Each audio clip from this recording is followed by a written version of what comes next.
The champagne flute shattered against the wall, sending crystal shards scattering across our dining room. I stood frozen, staring at the woman who'd just announced herself as my husband's girlfriend of 3 years. She'd walked into our 10th anniversary dinner uninvited, designer purse swinging from her arm, and demanded half of my company, the business I'd built from nothing while James was supposedly working late. Before we jump back in, tell us where you're tuning in from. And if this story touches you, make sure you're subscribed, because tomorrow, I've saved something extra special for you. Now, I understood exactly what kind of work had kept him busy all those nights. The look on his face told me everything. He'd promised her something that wasn't his to give. "Tell her, James," Tiffany insisted, her perfectly manicured finger pointing at me accusingly. "Tell her about our agreement. 10 years of marriage, and I didn't recognize the man sitting across from me. But then again, maybe I never really knew him at all." I met James Anderson during my final year of business school. He was charming, ambitious, and seemed genuinely supportive of my dreams to start my own home decor company. We married within a year, settling into a modest starter home in Portland where I converted our garage into a workshop for crafting handmade candles, throw pillows, and table centerpieces. "You're so talented, Sarah," James would say, kissing my forehead as I worked late into the night filling my first small batch of orders. "Just don't get too caught up in all this. We'll need to think about starting a family soon." I nodded absently, focused on perfecting the scent combination for my signature lavender sage candles.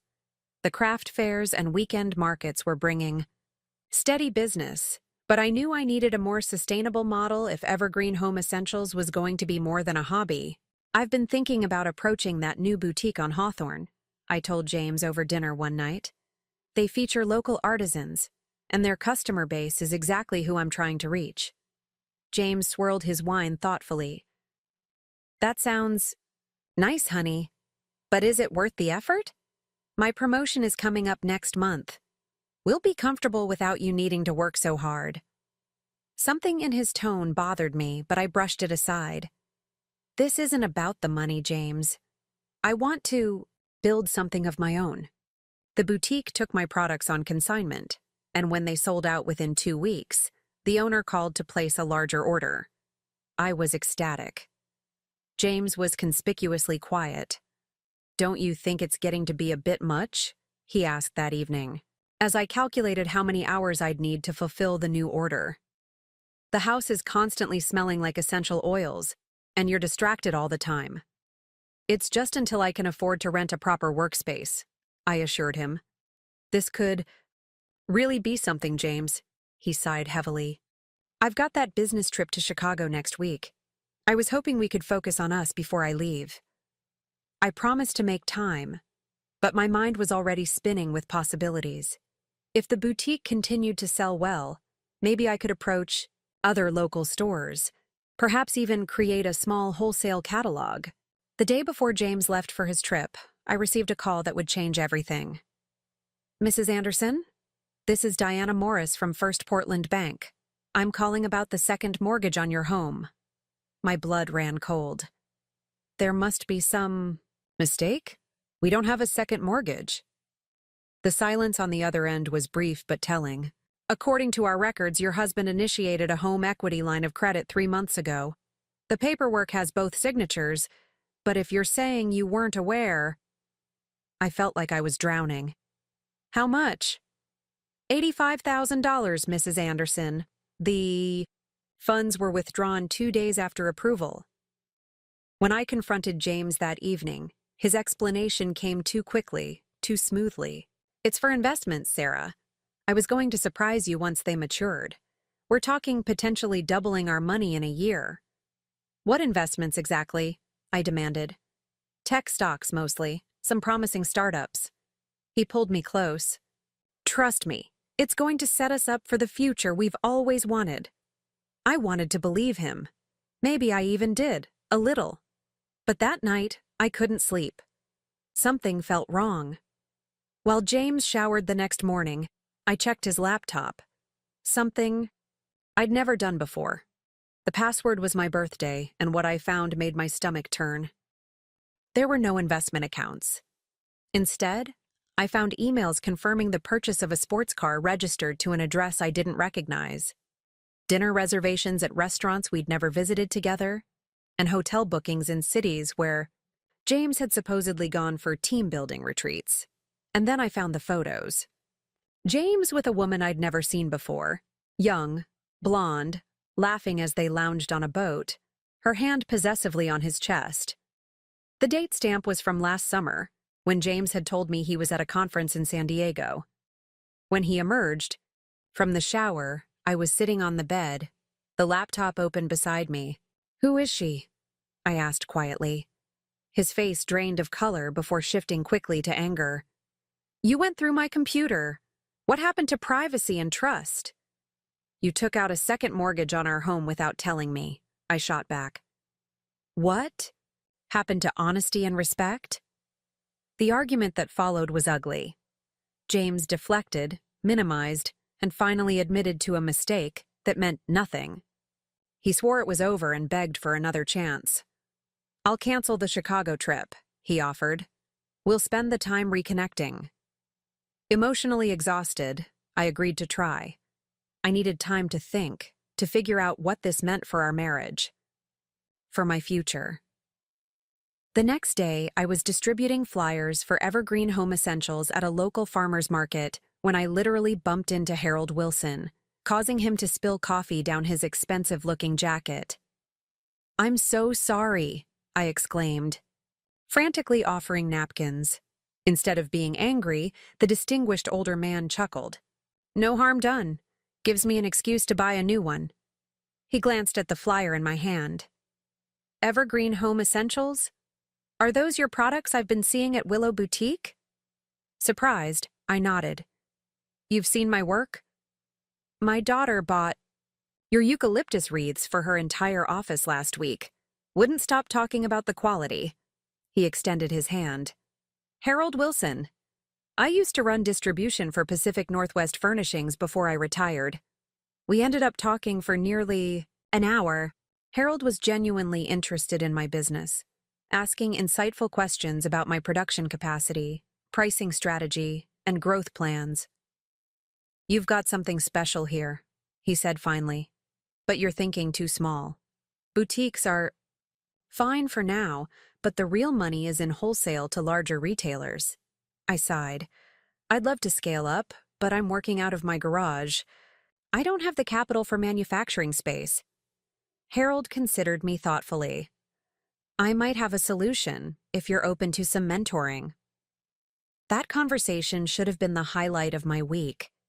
Instead, it was overshadowed by the discovery I made when I returned home early from the market, hoping to surprise James with lunch before his postponed trip.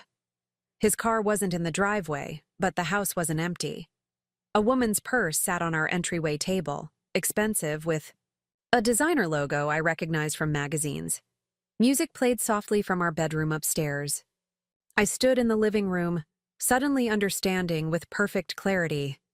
The Chicago trip hadn't been canceled. It had merely relocated to our home, on a day James thought I'd be gone for hours.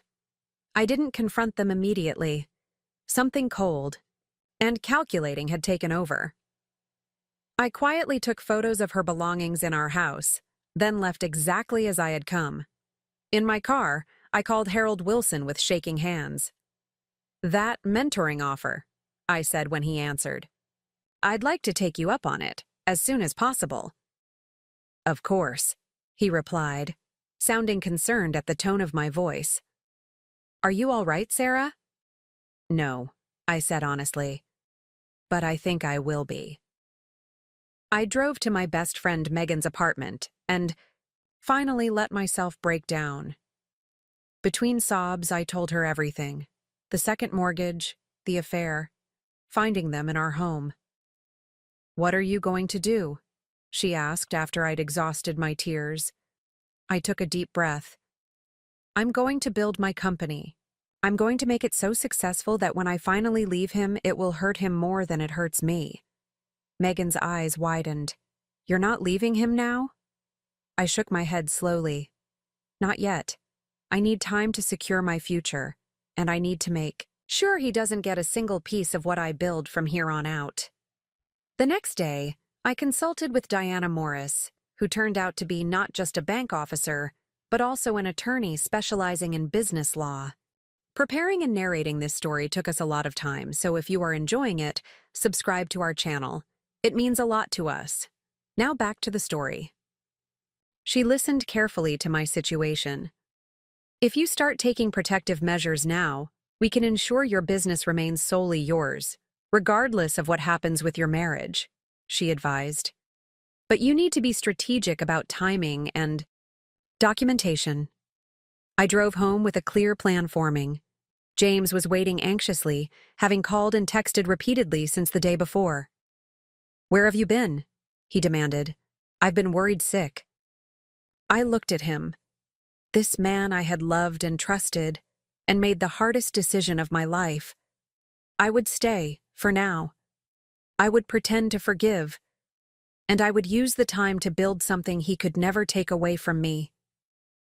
I needed space to think, I said simply, but I'm ready to work on us now. The relief on his face was palpable. He didn't know that while he'd been destroying our marriage, he had inadvertently set me on the path to independence.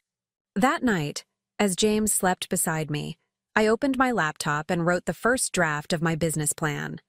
Evergreen Home Essentials was about to grow beyond anything he could imagine, and I had found partners who would help me protect it from the man who had just mortgaged our future for a woman he'd hidden from me for who knew how long. Harold Wilson's solution turned out to be a recently vacated warehouse space owned by his brother-in-law. It needed work, but the rent was reasonable, and it offered 10 times the production capacity of my garage workshop. "It's not charity," Harold insisted when I expressed concern about the favorable terms. "It's good business. You'll make it worth his while with the quality product you're putting out." While James believed I was simply expanding my little hobby, I was working 14-hour days transforming the space into a proper manufacturing facility. Harold introduced me to contacts in the industry, suppliers who could provide materials at wholesale prices, small batch manufacturers who could help scale production while maintaining quality, and most importantly, potential buyers for larger orders. "You need to protect yourself legally," Harold advised during one of our mentor sessions, "especially given your personal situation." I had told Harold only the basics, that my marriage was troubled and that I needed to establish financial independence. He didn't need the details to understand the stakes. On his recommendation, I met with Diana Morris again, this time in her capacity as an attorney.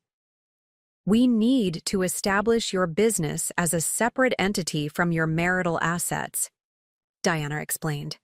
"Since Washington is a community property state, anything you build during the marriage could potentially be considered joint property in a divorce." "How do I prevent that?" I asked. "We'll create an LLC with careful documentation showing that this business is being built with your separate property," she said.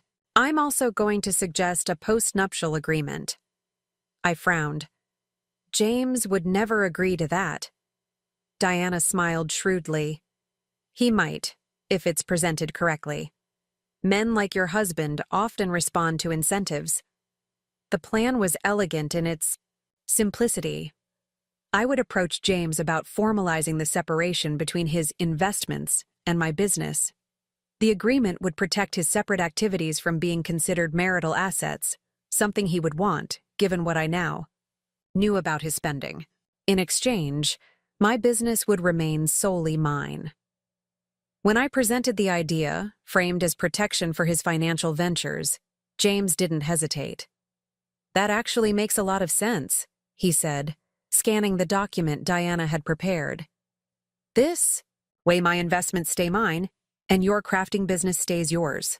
He didn't bother reading the fine print, which specified that any growth or profits from my crafting business would remain my separate property as well. He certainly didn't notice the clause protecting my future intellectual property rights.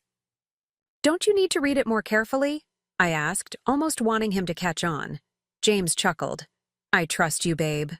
Besides, it's not like your candle business is going to turn into some empire.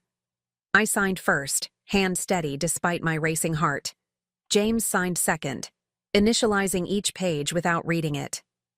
Diana notarized the document, her expression professionally neutral. Congratulations, she said as she stamped the final page. You're now legally protected. James assumed she was talking to both of us. I knew better. With legal protection in place, I threw myself into growing Evergreen. I hired 2 part-time employees to help with production and developed a consistent brand identity with the help of a graphic designer Megan introduced me to. The woodland-inspired packaging and earth-toned color scheme became instantly recognizable. Our first big break came when a popular lifestyle blogger featured our winter collection in her holiday gift guide. Orders flooded in faster than we could fulfill them. I had to quickly hire 3 more people and implement proper inventory management systems. James remained oblivious to the scale of what was happening. When I came home late, exhausted but exhilarated from overseeing a large shipment, he barely looked up from his phone. Good day playing shopkeeper? He asked absently. I didn't correct him. In fact, I began to deliberately downplay the business around him, talking about craft sales instead of wholesale accounts, helping out at the workshop instead of managing a growing team. Meanwhile, I was making connections at trade shows across the West Coast. At a home goods exhibition in Seattle, I met a buyer from a regional chain of high-end department stores who placed an order large enough to necessitate another expansion. You should be proud, Harold told me as we toured a larger manufacturing space 6 months after opening the warehouse. Most new businesses take years to reach this level. I smiled tightly. I had good motivation. My double life was becoming increasingly difficult to maintain. At home, I pretended to be the same Sarah who had once been content with local craft fairs. In the world of Evergreen, I was becoming known as a tough but fair businesswoman with exacting standards and innovative products. The strain showed in unexpected ways. I lost weight, developed insomnia, and found myself pulling away from the few friends who weren't connected to the business. Only Megan knew both sides of my life, and her concern was growing. This can't be sustainable, she said one evening when I canceled dinner plans to deal with a shipping issue. Either the business will suffer, or you will. It's temporary, I insisted, just until I'm ready. But how would I know when that moment arrived? I had set out to build security, but somewhere along the way, Evergreen had become more than an escape plan. It was becoming my passion, my purpose. The decision was made for me on what should have been an ordinary Tuesday. I was reviewing sample layouts for our first product catalog when my phone rang. It was James.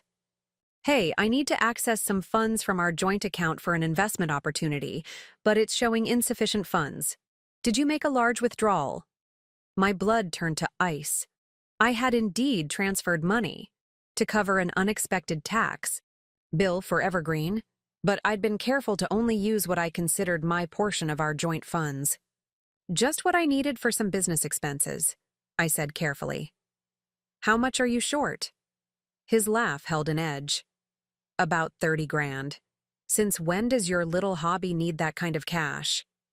It's not a hobby anymore, James. It's a real business with real expenses. The silence that followed was deafening.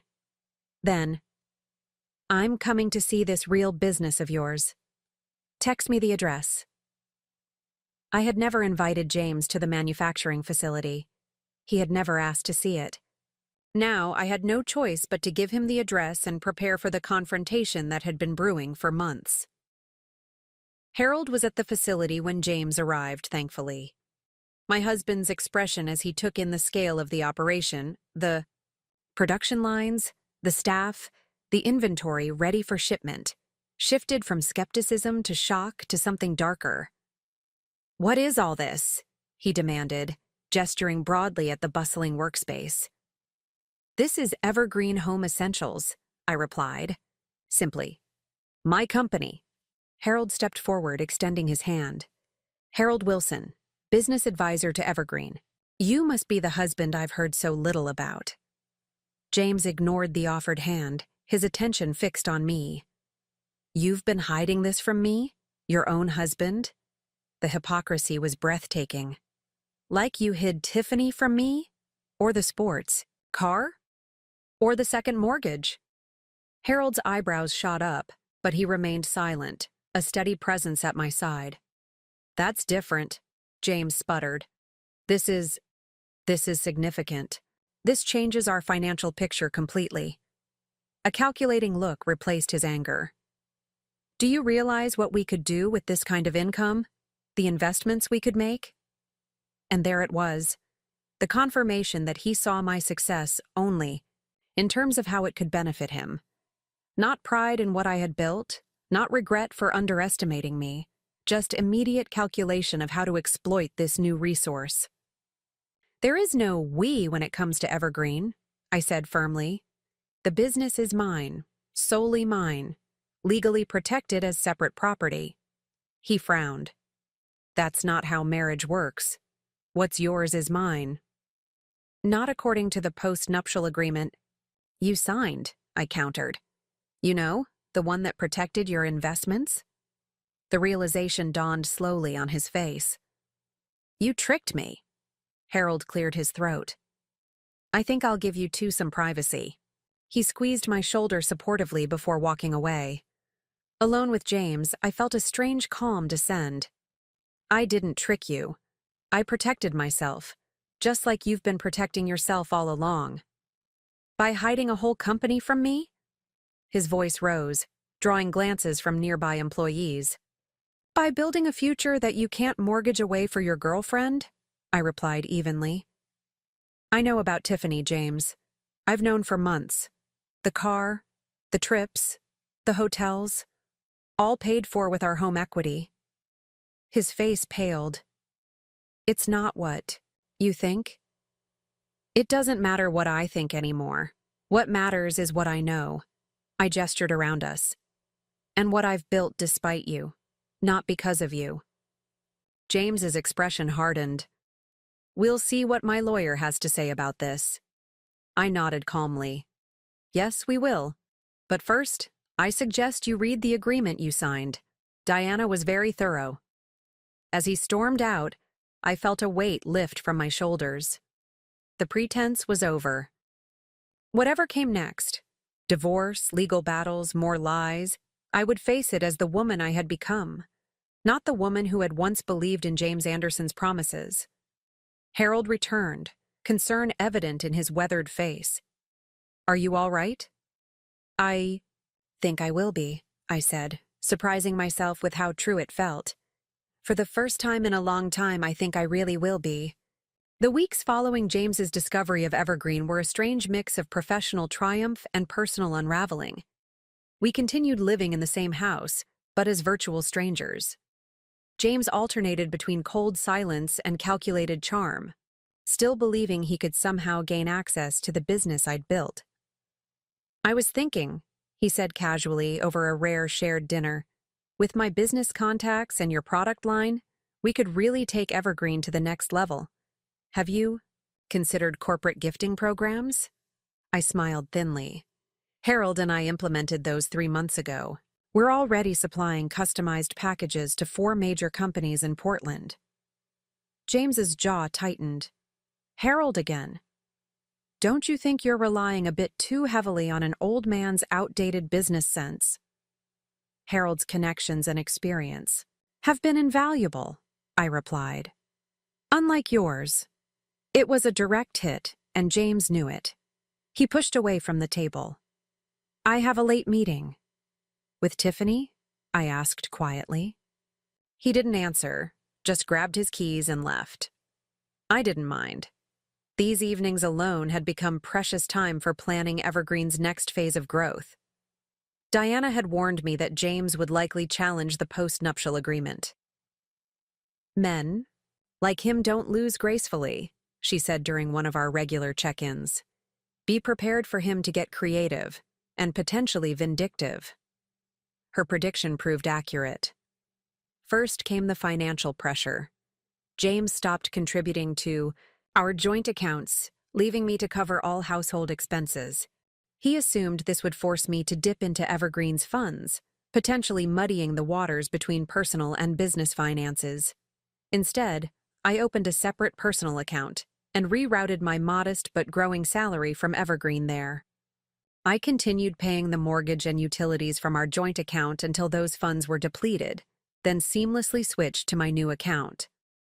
When that tactic failed, James tried a more direct approach. "I've been thinking about our situation," he said one morning, his tone conciliatory. "I may have overreacted about Evergreen. I'm proud of what you've built, Sarah." I looked up from my laptop, where I'd been reviewing applications for a new marketing position. "Are you?" "Of course," he insisted, pouring himself coffee. "And I want to support you. In fact, I'd like to invest in Evergreen's expansion. Properly, with paperwork and everything." I almost laughed at the transparency of his ploy. "That's not necessary. We secured Series A funding last week, $5 million in exchange for 15% equity. The investors specifically value our women-owned status." The coffee cup froze halfway to his mouth. "$5 million? 15%?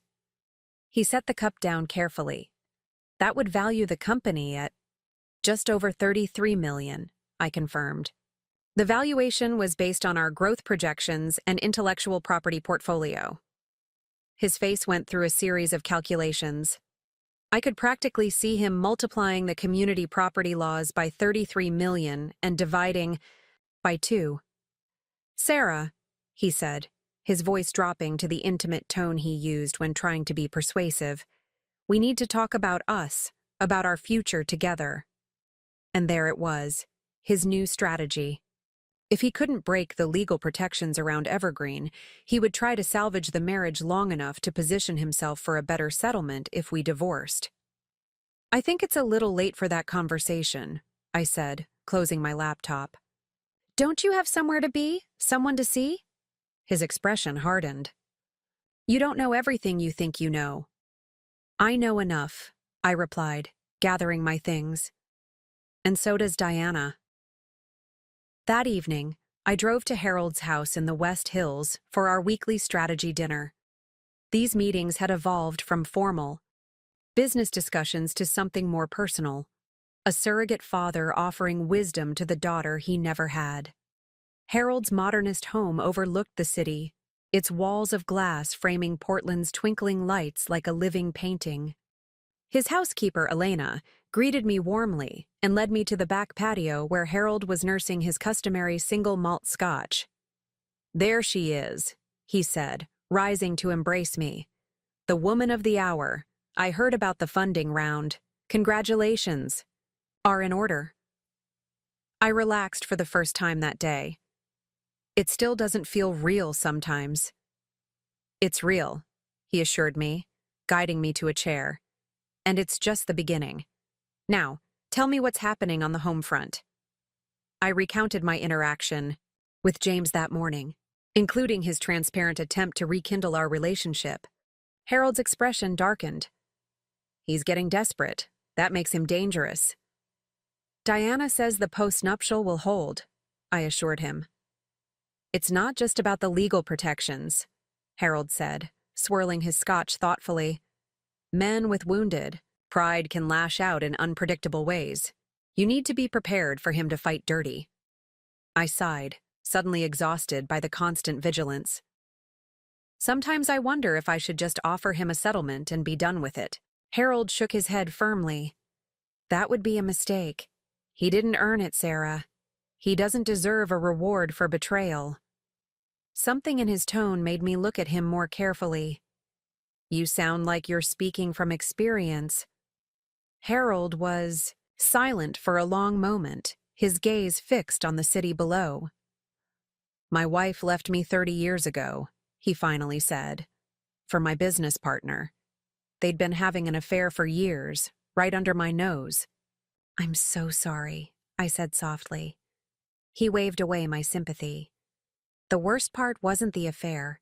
It was that I gave her half of everything in the divorce, half of what I'd spent my life building, just to avoid a fight. His eyes met mine, intense, with remembered pain. She and Jeffrey used that money to start a competing business. They nearly destroyed everything I had left. I understood then why Harold had taken such an interest in my situation, why he'd been so insistent on legal protections from the beginning. "What happened?" I asked. A small, satisfied smile crossed his face. "I rebuilt. Better and stronger than before. I learned from my mistakes and made sure they couldn't touch the new business I created." He leaned forward. "That's what I see in you, Sarah. The same resilience, the same determination not to be defined by someone else's betrayal." The connection between us deepened that night. Harold wasn't just a mentor anymore. He was a fellow survivor showing me a path forward that I couldn't yet see clearly for myself. As spring turned to summer, Evergreen continued its expansion. We added a line of eco-friendly cleaning products that quickly gained traction with our environmentally conscious customer base. A feature in a national lifestyle magazine brought attention from larger retailers, and I found myself traveling frequently for meetings and trade shows. James and I settled into an uneasy coexistence. He came and went at odd hours, and I immersed myself in work, avoiding the hollow shell our home had become. Divorce seemed inevitable, but neither of us made the first move, locked in a cold war of calculated patience. The catalyst came on a sweltering July afternoon. I'd returned home unexpectedly after a meeting was canceled, hoping to work in the air-conditioned comfort of our house rather than the warehouse, which still lacked proper cooling. As I pulled into the driveway, I noticed a familiar car parked on the street, the sports car James had bought with our home equity. This time, I didn't retreat. I walked directly into the house, following the sound of voices to the kitchen. James and Tiffany sat at our breakfast bar, documents spread between them, heads close together in consultation. "Sorry to interrupt," I said, setting down my bag with deliberate calm. They jumped apart like guilty teenagers. Tiffany recovered first, her crimson lips curving into an insincere smile. "Sarah, James didn't mention you'd be home early." "Clearly," I replied, my eyes fixed on the papers they'd been reviewing. From my angle, I could see Evergreen's name on several pages. James hurriedly gathered the documents. "We were just going over some investment opportunities." "Involving my company?" I asked, my voice dangerously quiet. Tiffany's smile faltered. James shot her a warning look before turning to me with practiced sincerity. "Not exactly. Tiffany works in marketing, and I was showing her some of Evergreen's materials. Getting a professional opinion." I looked at the woman who had been sleeping with my husband for who knew how long. Young, confident, expensively dressed in a way that telegraphed ambition rather than taste. "And what is your professional opinion?" I asked her directly. She glanced at James before answering. "Your branding is solid, but conservative. There's room to be more aggressive in your market positioning." I nodded thoughtfully. "Interesting. And is sleep with the founder's husband a standard marketing tactic these days, or is that your personal innovation?" James stood abruptly. "That's enough, Sarah." "No, I don't think it is," I countered, a strange calm settling over me. "I think we're just getting to the interesting part, like why you're showing Evergreen's proprietary materials to someone with no official connection to the company." "She's not just someone," James snapped. "Tiffany has been instrumental in developing—" He stopped, realizing too late what he was revealing. "Developing what exactly?" I pressed. Tiffany stood, gathering her designer purse. "I should go." "Stay," I said. "I'm curious about what you two have been developing that involves my company." James's expression hardened. "Fine. Tiffany and I have been working on a business plan for Woodland Essentials, a premium home goods brand that will cater to a younger demographic than Evergreen." The pieces clicked into place with nauseating clarity. "You're planning to compete with me? Using my own business model?" It's not the same, Tiffany interjected. We're targeting millennials with more contemporary designs and sustainable messaging. My designs, my sustainable messaging, I said flatly. Just repackaged. For a different age group. James shrugged. Business ideas aren't exclusive, Sarah. There's room in the market for multiple players. I looked at them both, the husband who had betrayed me and the woman who had helped him do it, now conspiring to undermine the one thing I had built for myself. Get out, I said quietly. Both of you. This is my house too, James protested. Not for long, I replied. Diana will be contacting you tomorrow to begin divorce proceedings. I suggest you find somewhere else to stay tonight. After they left, I called Diana immediately, explaining what I'd discovered. She wasn't surprised. We anticipated something like this, she reminded me. That's why we registered all your intellectual property and had employees sign non-competes. If they try to launch a copycat business, we'll bury them in litigation. Next, I called Harold, who listened to my account with growing anger. Come to the cabin, he said when I finished. You shouldn't be alone right now, and we need to plan our next moves carefully. Harold's cabin was a misnomer. The cabin was actually a substantial lodge on Mount Hood, a retreat where he did his best thinking.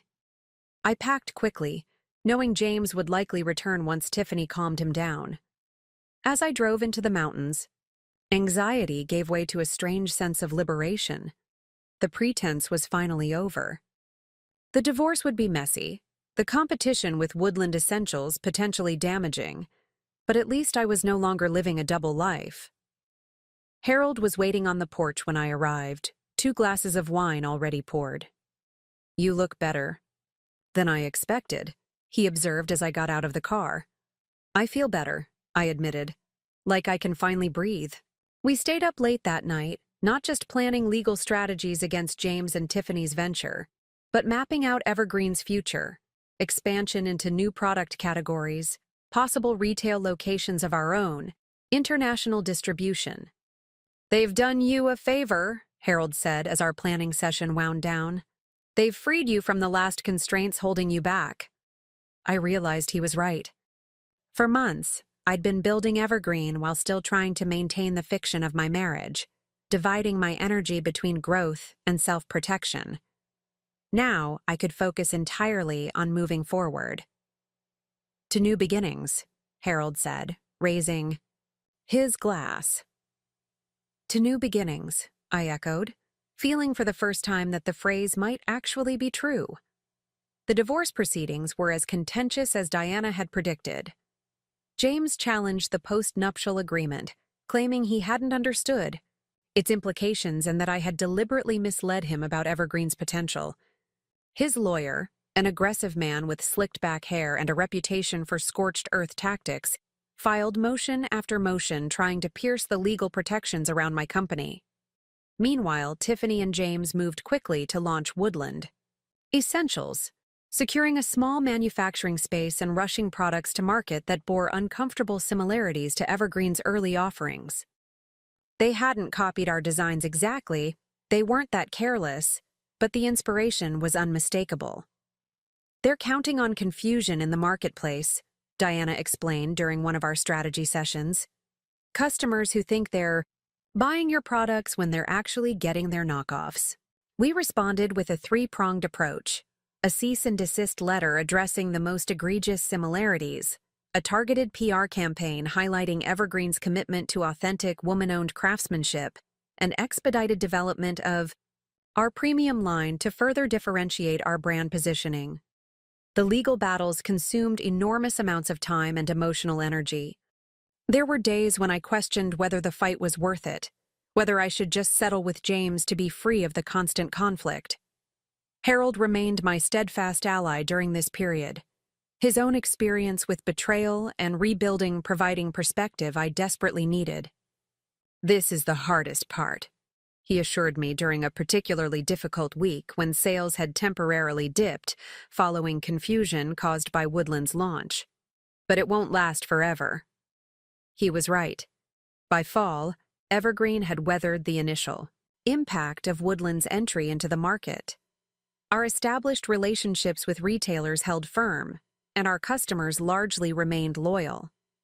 James and Tiffany's venture struggled to gain traction without the years of groundwork I had put into building Evergreen's reputation and supply chain. What should have been a moment of vindication was complicated by an unexpected development. One evening in late September, I was working late at the manufacturing facility when I received a call from an unfamiliar number. "Is this Sarah Anderson?" a woman's voice asked. "Yes. Who's calling?" "This is Portland Memorial Hospital. We have a Harold Wilson here. You're listed as his emergency contact." My blood ran cold. What happened? Mr. Wilson experienced cardiac symptoms while dining at Riverview Restaurant. He's stable now, but he's asking for you. I drove to the hospital in a daze, barely registering the rain-slicked streets or the distant rumble of thunder. Harold had become such a constant in my life, mentor, friend, surrogate father, that the thought of losing him was unbearable. He looked smaller somehow in the hospital bed, monitors beeping softly beside him. When he saw me, he managed a weak smile. "Sorry about dinner," he said. "Damn salmon was overcooked anyway." I tried to match his lightness. "You could have just sent it back instead of creating all this drama." His chuckle turned into a wince. The cardiologist had explained to me in the hallway that Harold had experienced a moderate heart attack. Tests revealed significant blockage that would require bypass surgery as soon as he was stable enough. "They want to operate," he told me, his voice more serious. "Triple bypass." I took his hand. "When?" "Day after tomorrow, if all the tests look good." He squeezed my fingers. "I need you to do something for me, Sarah." "Anything," I promised. "There's a file in my home office, top drawer of the desk, labeled contingencies. I need you to get it and bring it here tomorrow." His eyes held mine. "And I need you to promise me something else." "What?" "If something goes wrong in that operating room, I need you to keep fighting. Don't let what happened to me happen to you." I shook my head. "Nothing's going to go wrong." "Promise me," he insisted. "No settlements, no half measures. What's yours is yours." Tears stung my eyes. "I promise." The file Harold asked me to retrieve contained documents that took my breath away. A revised will naming me as his primary beneficiary. Transfer documents for a substantial block of Pacific Northwest Furnishings stock. A company I'd thought he'd fully retired from. Notes about strategic contacts in the industry I should approach if he wasn't there to make the introductions himself. He had prepared for a future where he might not be present, and he had chosen to entrust that future to me. When I brought the file to the hospital the next day, Harold was sitting up, looking marginally better. "You didn't have to do any of this," I said, placing the folder on his bedside table. "Yes, I did," he replied simply. "You're the daughter I never had, Sarah. The child who would have actually appreciated what I built." His smile was tinged with sadness. My actual children only ever saw my business as an ATM. They never understood what it meant to create something from nothing. The surgery was scheduled for 7 gone the next morning. I arrived at 5:30, determined to see Harold before they took him in. He was remarkably calm, making jokes with the nurses and giving me last-minute advice about an upcoming meeting with a national retailer interested in carrying Evergreen products. "Remember," he said as they prepared to wheel him to the operating room, "let them make the first offer. Your products are worth more than you think." I kissed his forehead. "I'll see you in a few hours. We'll celebrate with that 30-year scotch you've been saving." His smile didn't quite reach his eyes. "It's a date." The surgery lasted longer than expected.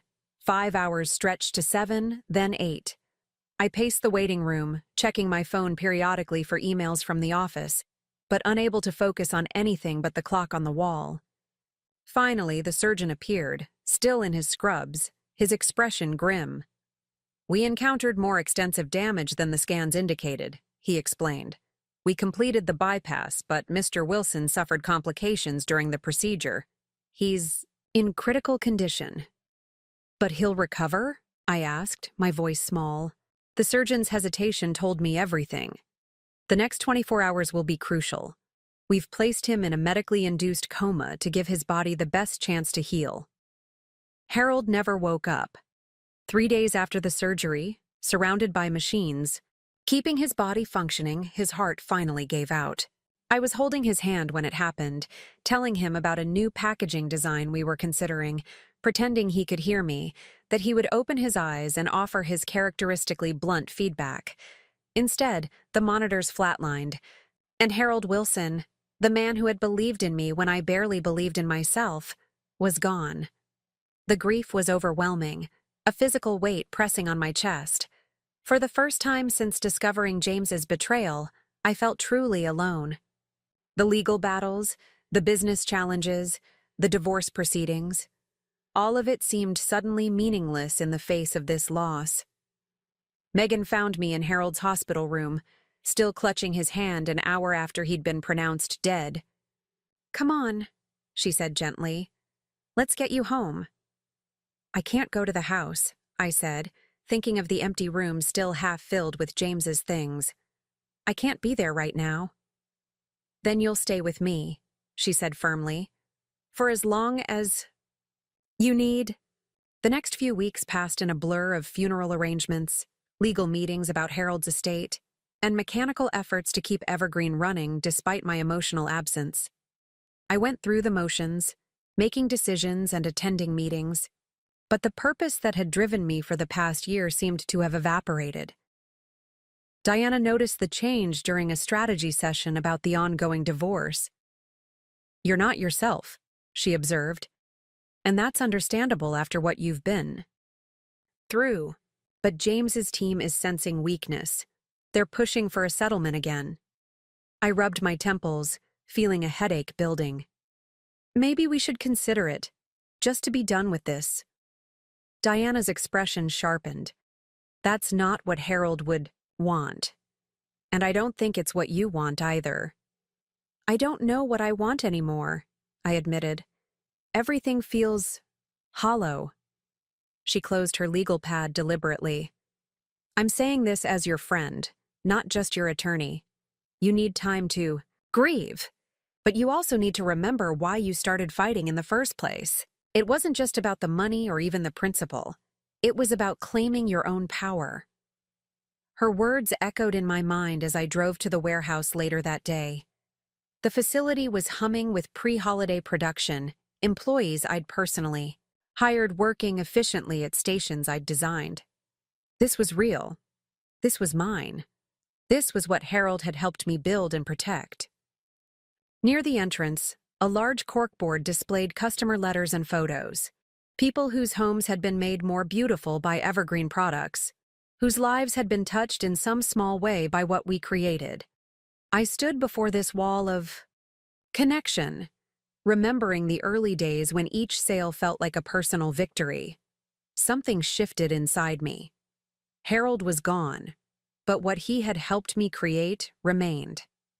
The best way to honor him wasn't to withdraw into grief, but to continue the work we had started together. That evening, I drove to Harold's house in the West Hills, using the key he had given me months ago. Elena, his housekeeper, greeted me with red-rimmed eyes. "He left instructions," she said, leading me to his study. "For after." On Harold's desk sat a single envelope with my name written in his distinctive handwriting. Inside was a letter, dated just a few weeks before his death.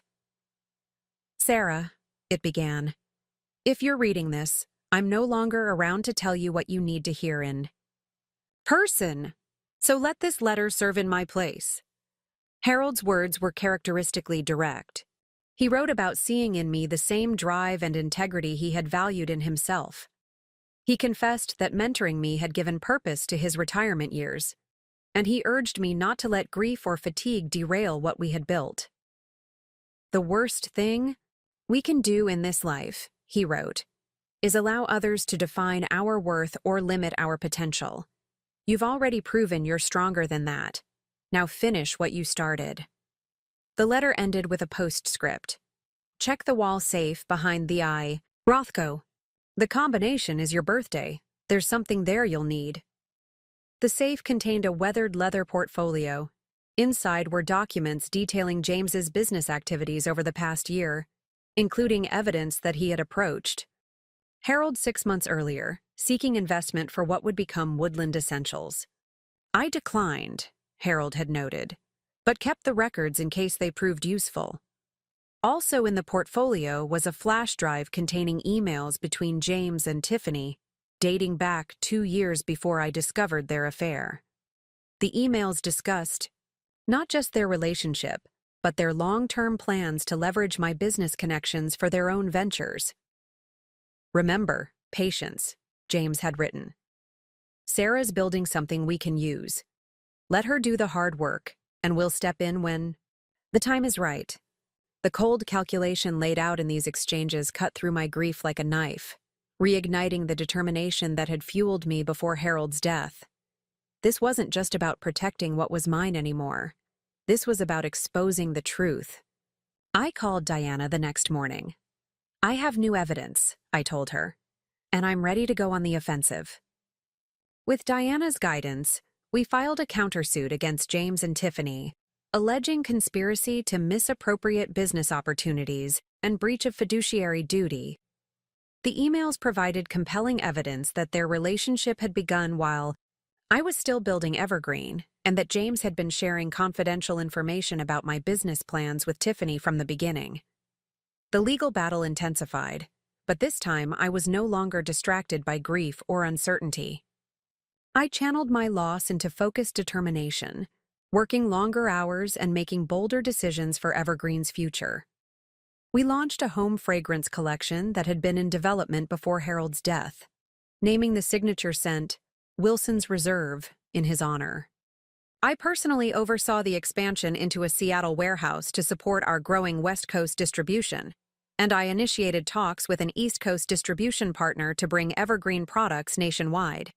Through it all, I kept Harold's letter in my desk drawer, rereading it on days when the fight seemed too exhausting to continue. His belief in me became a compass when my own resolve wavered. The turning point in the legal proceedings came 3 months after Harold's death, when James's attorney requested a private meeting with Diana and me. My client is prepared to withdraw his claims regarding Evergreen Home Essentials, he stated, without preamble, in exchange for certain considerations. Diana raised an eyebrow. What considerations? A mutual non-disparagement agreement, withdrawal of the conspiracy countersuit, and a one-time payment of $2 million. I nearly laughed out loud. $2 million? For what exactly? The attorney's smile was strained. For Mr. Anderson's contributions to the formative stages of the business. His contributions? I repeated. You mean actively discouraging me? Or perhaps secretly plotting with his girlfriend to copy my business model? Those contributions? Diana placed a calming hand on my arm.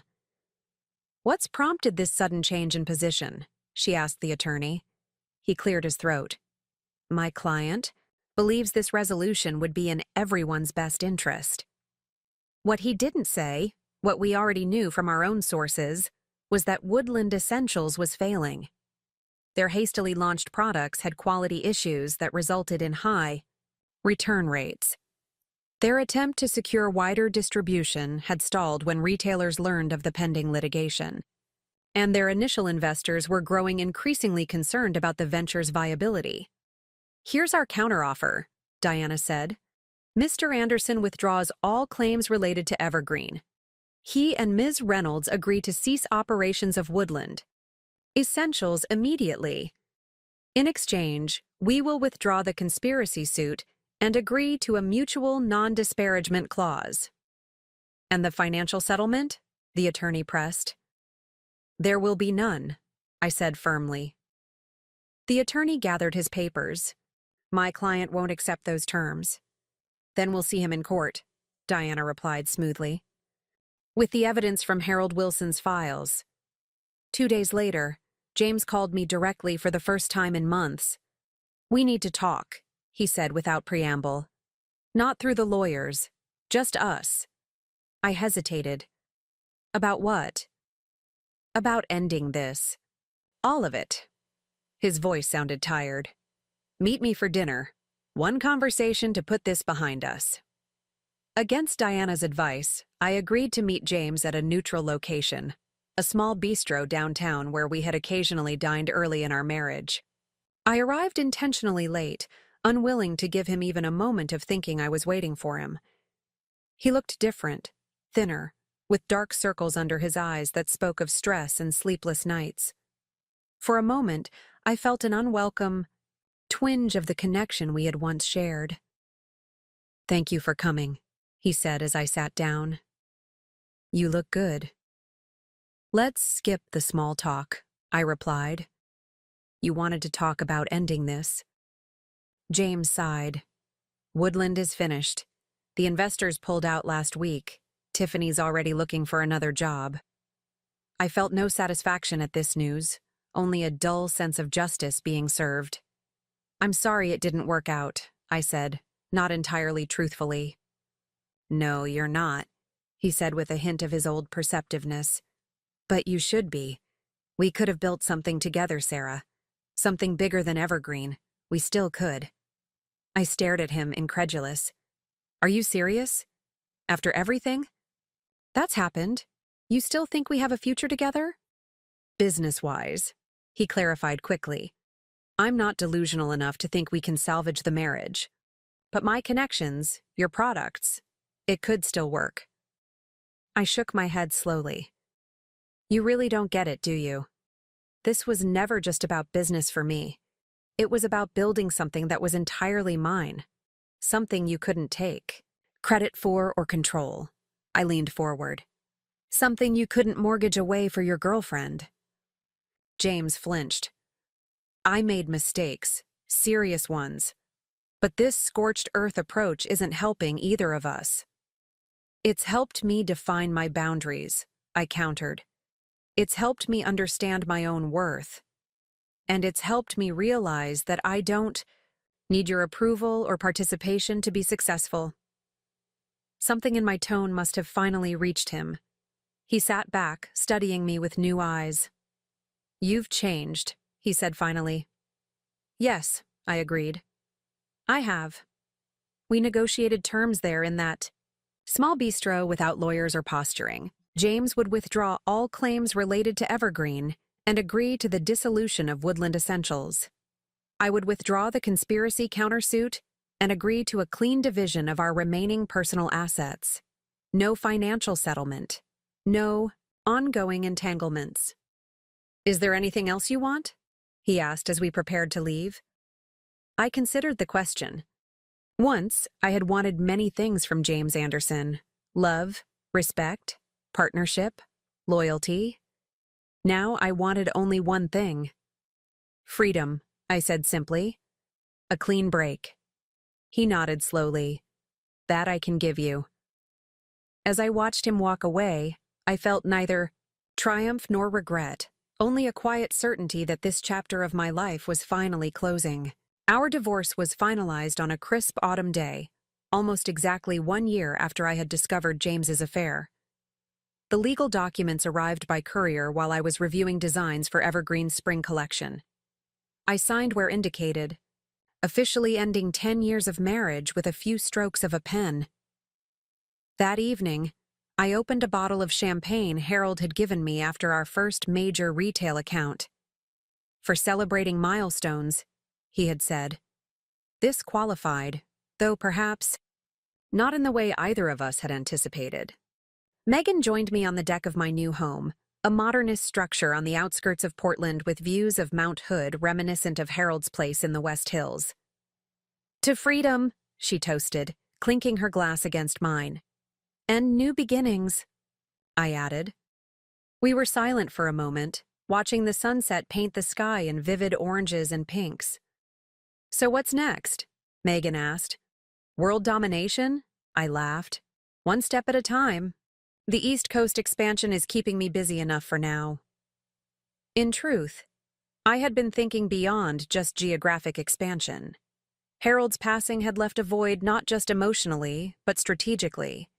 His guidance had been invaluable in navigating the business world, and while I had grown more confident in my own instincts, I missed having a sounding board for major decisions. I had recently joined a group of women entrepreneurs who met monthly to discuss business challenges and opportunities.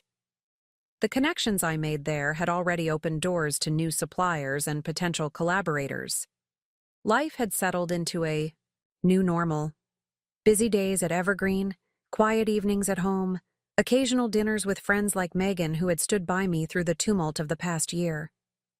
If it wasn't exactly the life I had envisioned when I married James, it was a life entirely of my own making. 5 months after the divorce was finalized, Evergreen celebrated its second anniversary with the opening of our first flagship store in downtown Portland. The launch party attracted local media, industry contacts, and loyal customers eager to see the full product line displayed in our carefully designed space. I was speaking with a reporter from a business journal when I spotted a familiar face across the crowded store. Tiffany Reynolds, looking slightly less polished than I remembered, was examining our new line of sustainable kitchen goods. My first instinct was to have security escort her out. Instead, curiosity propelled me across the room. "Interesting to see you here," I said, approaching her directly. Tiffany jumped slightly. "Sarah, congratulations on all this." She gestured at the bustling store. "It's impressive." "Thank you," I replied, studying her. "Are you here for a particular reason?" She had the grace to look uncomfortable. "Partly curiosity. Partly—" She hesitated. "I suppose I wanted to see what real success looks like." As opposed to? As opposed to what James and I tried to create.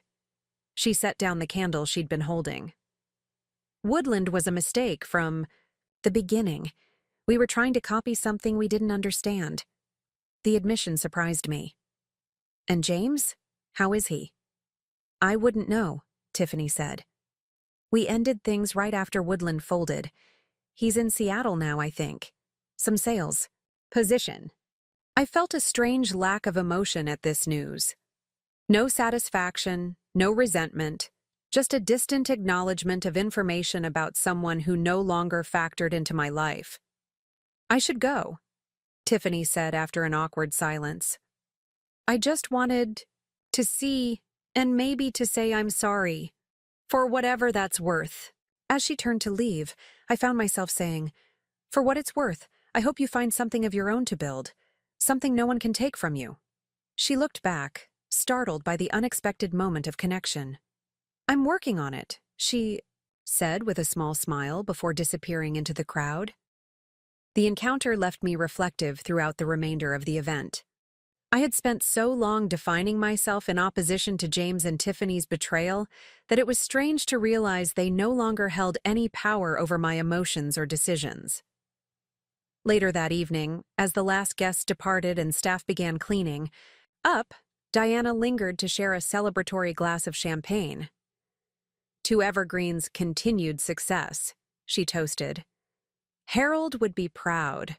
I smiled at the mention of his name. "I think of him every day, especially on nights like this." "He left you a significant legacy," Diana observed. "Not just financially, but in confidence and knowledge." "I like to think I gave him something too," I said. "A purpose in those final months. Someone who truly appreciated what he had to teach." Diana nodded thoughtfully. "The best relationships are those where both parties bring value." She set down her glass. "Which reminds me, the executor of Harold's estate asked me to give you this tonight. Apparently, Harold left specific instructions about timing." She handed me a small rectangular package wrapped in simple brown paper. Inside was a leather-bound day planner with Harold's initials embossed on the cover. A note was tucked into the first page. "For the next chapter," Harold had written, "look to October 15th. I flipped to that date, 6 months in the future, and found a business card paper-clipped to the page. "Takahashi Global," it read. Ichiro Takahashi, CEO. On the back, Harold had written, "When you're ready to go international." Even from beyond, Harold was still guiding my path forward, opening doors that I hadn't yet considered knocking on. The flagship store's success exceeded even our most optimistic projections. Within 3 months, we were exploring locations for a second store in Seattle. Evergreen's online presence grew exponentially thanks to a strategic partnership with a popular lifestyle website. And our wholesale business continued to expand, with products now available in over 500 retail locations nationwide. As October 15th approached, I found myself both excited and nervous about contacting Ichiro Takahashi. Harold's confidence in my readiness for international expansion was flattering but daunting. Was Evergreen truly prepared for that level of growth? Was I? I scheduled the call from my office overlooking the manufacturing floor, drawing strength from the visible evidence of what we had already built. Ichiro Takahashi proved to be a soft-spoken man in his 60s with impeccable English and a direct manner reminiscent of Harold. "Wilson-san spoke very highly of you," he said after introductions. "He believed your products would resonate strongly with Japanese consumers." "Did he approach you before his passing?" I asked, curious about how long Harold had been planning this connection. "We discussed various possibilities," Takahashi confirmed, "but he was insistent that we not proceed until you contacted me directly. He said you would know when the time was right." The conversation that followed opened my eyes to possibilities I had only vaguely considered. Takahashi Global had extensive experience bringing American brands to Asian markets, with an infrastructure that would allow Evergreen to establish presence in Japan, South Korea, and Singapore without the logistical nightmares of building from scratch. By the end of the call, we had scheduled a meeting in Tokyo for the following month. I hung up feeling a mixture of excitement and wistfulness. This was exactly the kind of opportunity Harold had been preparing me for, and I wished desperately that he could be here to see it unfold. The Tokyo trip was a whirlwind of meetings, site visits, and cultural experiences. Ichiro proved to be an invaluable guide, helping me understand not just the business landscape, but the subtle cultural nuances that would influence how Evergreen products were perceived and marketed. "Your emphasis on sustainability resonates deeply here," he explained as we toured a potential retail space in Ginza. "But the messaging must be adapted. Japanese consumers respond to different visual cues, different language about environmental responsibility." I absorbed every insight, taking copious notes and asking endless questions. This was a masterclass in international business, and I was determined to make the most of it.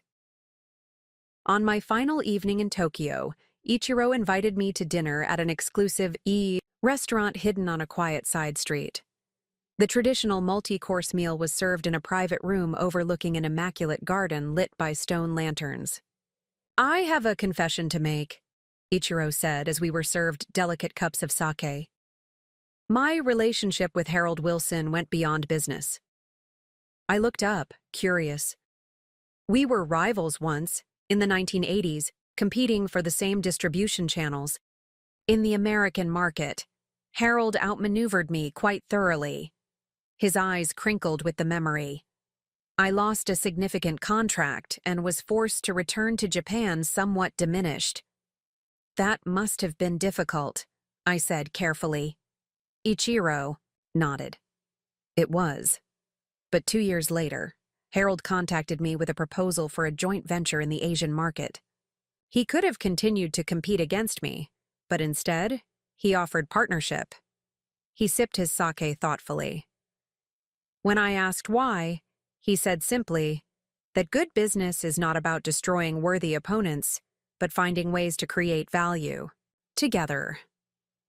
The story aligned perfectly with the Harold I had known, strategic but ultimately guided by a philosophy that business could be both profitable and ethical. "He saw that same quality in you," Ichiro continued. "In our last conversation, before his surgery, he told me that you understood what truly matters in building something lasting." "And what's that?" I asked. Integrity, Ichiro said simply. The courage to defend what you've created while remaining open to genuine collaboration. As I flew home from Tokyo with a signed agreement for Evergreen's Asian expansion, I reflected on how far I had come from that uncertain woman who had discovered her husband's betrayal 2 years earlier. The journey hadn't been linear. There had been setbacks, grief, moments of doubt. But through it all, I had kept building, kept moving forward. Megan and Diana organized a small celebration when I returned, eager to hear about the Tokyo trip and the international opportunities it presented. I can hardly believe this is the same business that started in your garage, Megan marveled as I showed them the renderings for our planned Tokyo storefront. Sometimes I can't believe it either, I admitted. But then I remember that every step made sense at the time. Every decision led naturally to the next. Speaking of decisions, Diana said, I have some news that might interest you. James and Tiffany's attempt to launch a second business venture has failed. I set down my glass. They tried again? Diana nodded. A home organization concept this time, nothing to do with Evergreen's market. But apparently the reputation from Woodland's failure followed them.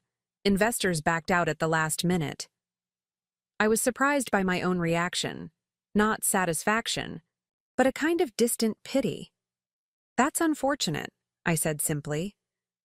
You don't seem particularly pleased, Diana observed. I'm not particularly anything about it, I realized. Their choices don't affect me anymore. It was true. The anger that had once fueled me had transformed into something different. Not indifference exactly, but perspective.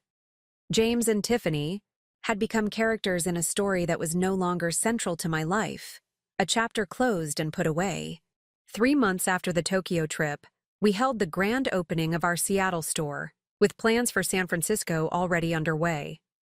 The Evergreen team had grown to over 70 employees, with a management structure that allowed me to focus on creative direction and strategic growth rather than day-to-day operations. I had just finished a meeting with our marketing team about the upcoming holiday campaign when my assistant informed me there was an unexpected visitor in reception. He says it's important, she added. Something about an anniversary. Curious, I made my way to the reception area. James was standing by the windows, looking out at the Portland skyline, hands in the pockets of an expensive-looking suit that hung slightly loose on his frame. James, I said as I approached, this is a surprise. He turned, and I was struck by how much older he looked. Not just the physical changes of 2 years, but something in his eyes that spoke of hard lessons learned. Sarah, he replied with a small nod. Thank you for seeing me. What can I do for you? I asked, keeping my tone neutral. Today would have been our 10th anniversary, he said, if things had been different. I hadn't realized the date. That part of my history had receded so completely that the significance of May 12th had entirely escaped me. I see, I said, uncertain how to respond. Is that why you're here? James glanced around the reception area with its understated elegance and Evergreen's distinctive logo displayed prominently on the wall behind the desk. Partly, he admitted. And partly to see this for myself, to see what you've built. He hesitated. What we could have built together if I hadn't been so blind. I felt a surge of emotions, not the hurt or anger of before, but a complex mix of memories, regrets, and ultimately, gratitude for the path that had led me here. Would you like a tour? I offered, surprising myself. James looked equally surprised. Are you sure? I nodded. It's not a secret. We're featured in business journals regularly these days. I showed him through the offices, the design studio, and finally to my favorite spot, a balcony overlooking the manufacturing floor where workers expertly crafted the products that had become Evergreen's hallmark.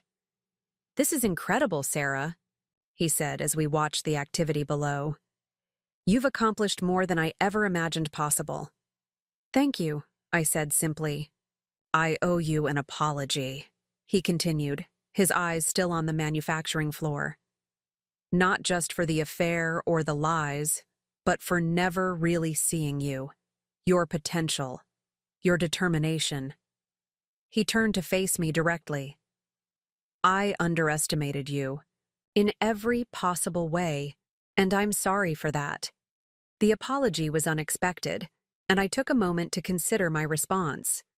I appreciate you saying that, I said finally, but I've made peace with our history, James.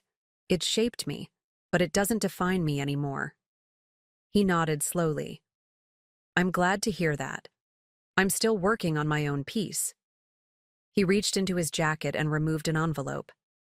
This is why I really came today. There's a charity auction next month benefiting foster children. I'm on the committee, and we're seeking donations from local businesses. Evergreen products would be a significant draw. I accepted the envelope, strangely touched by the normality of the request.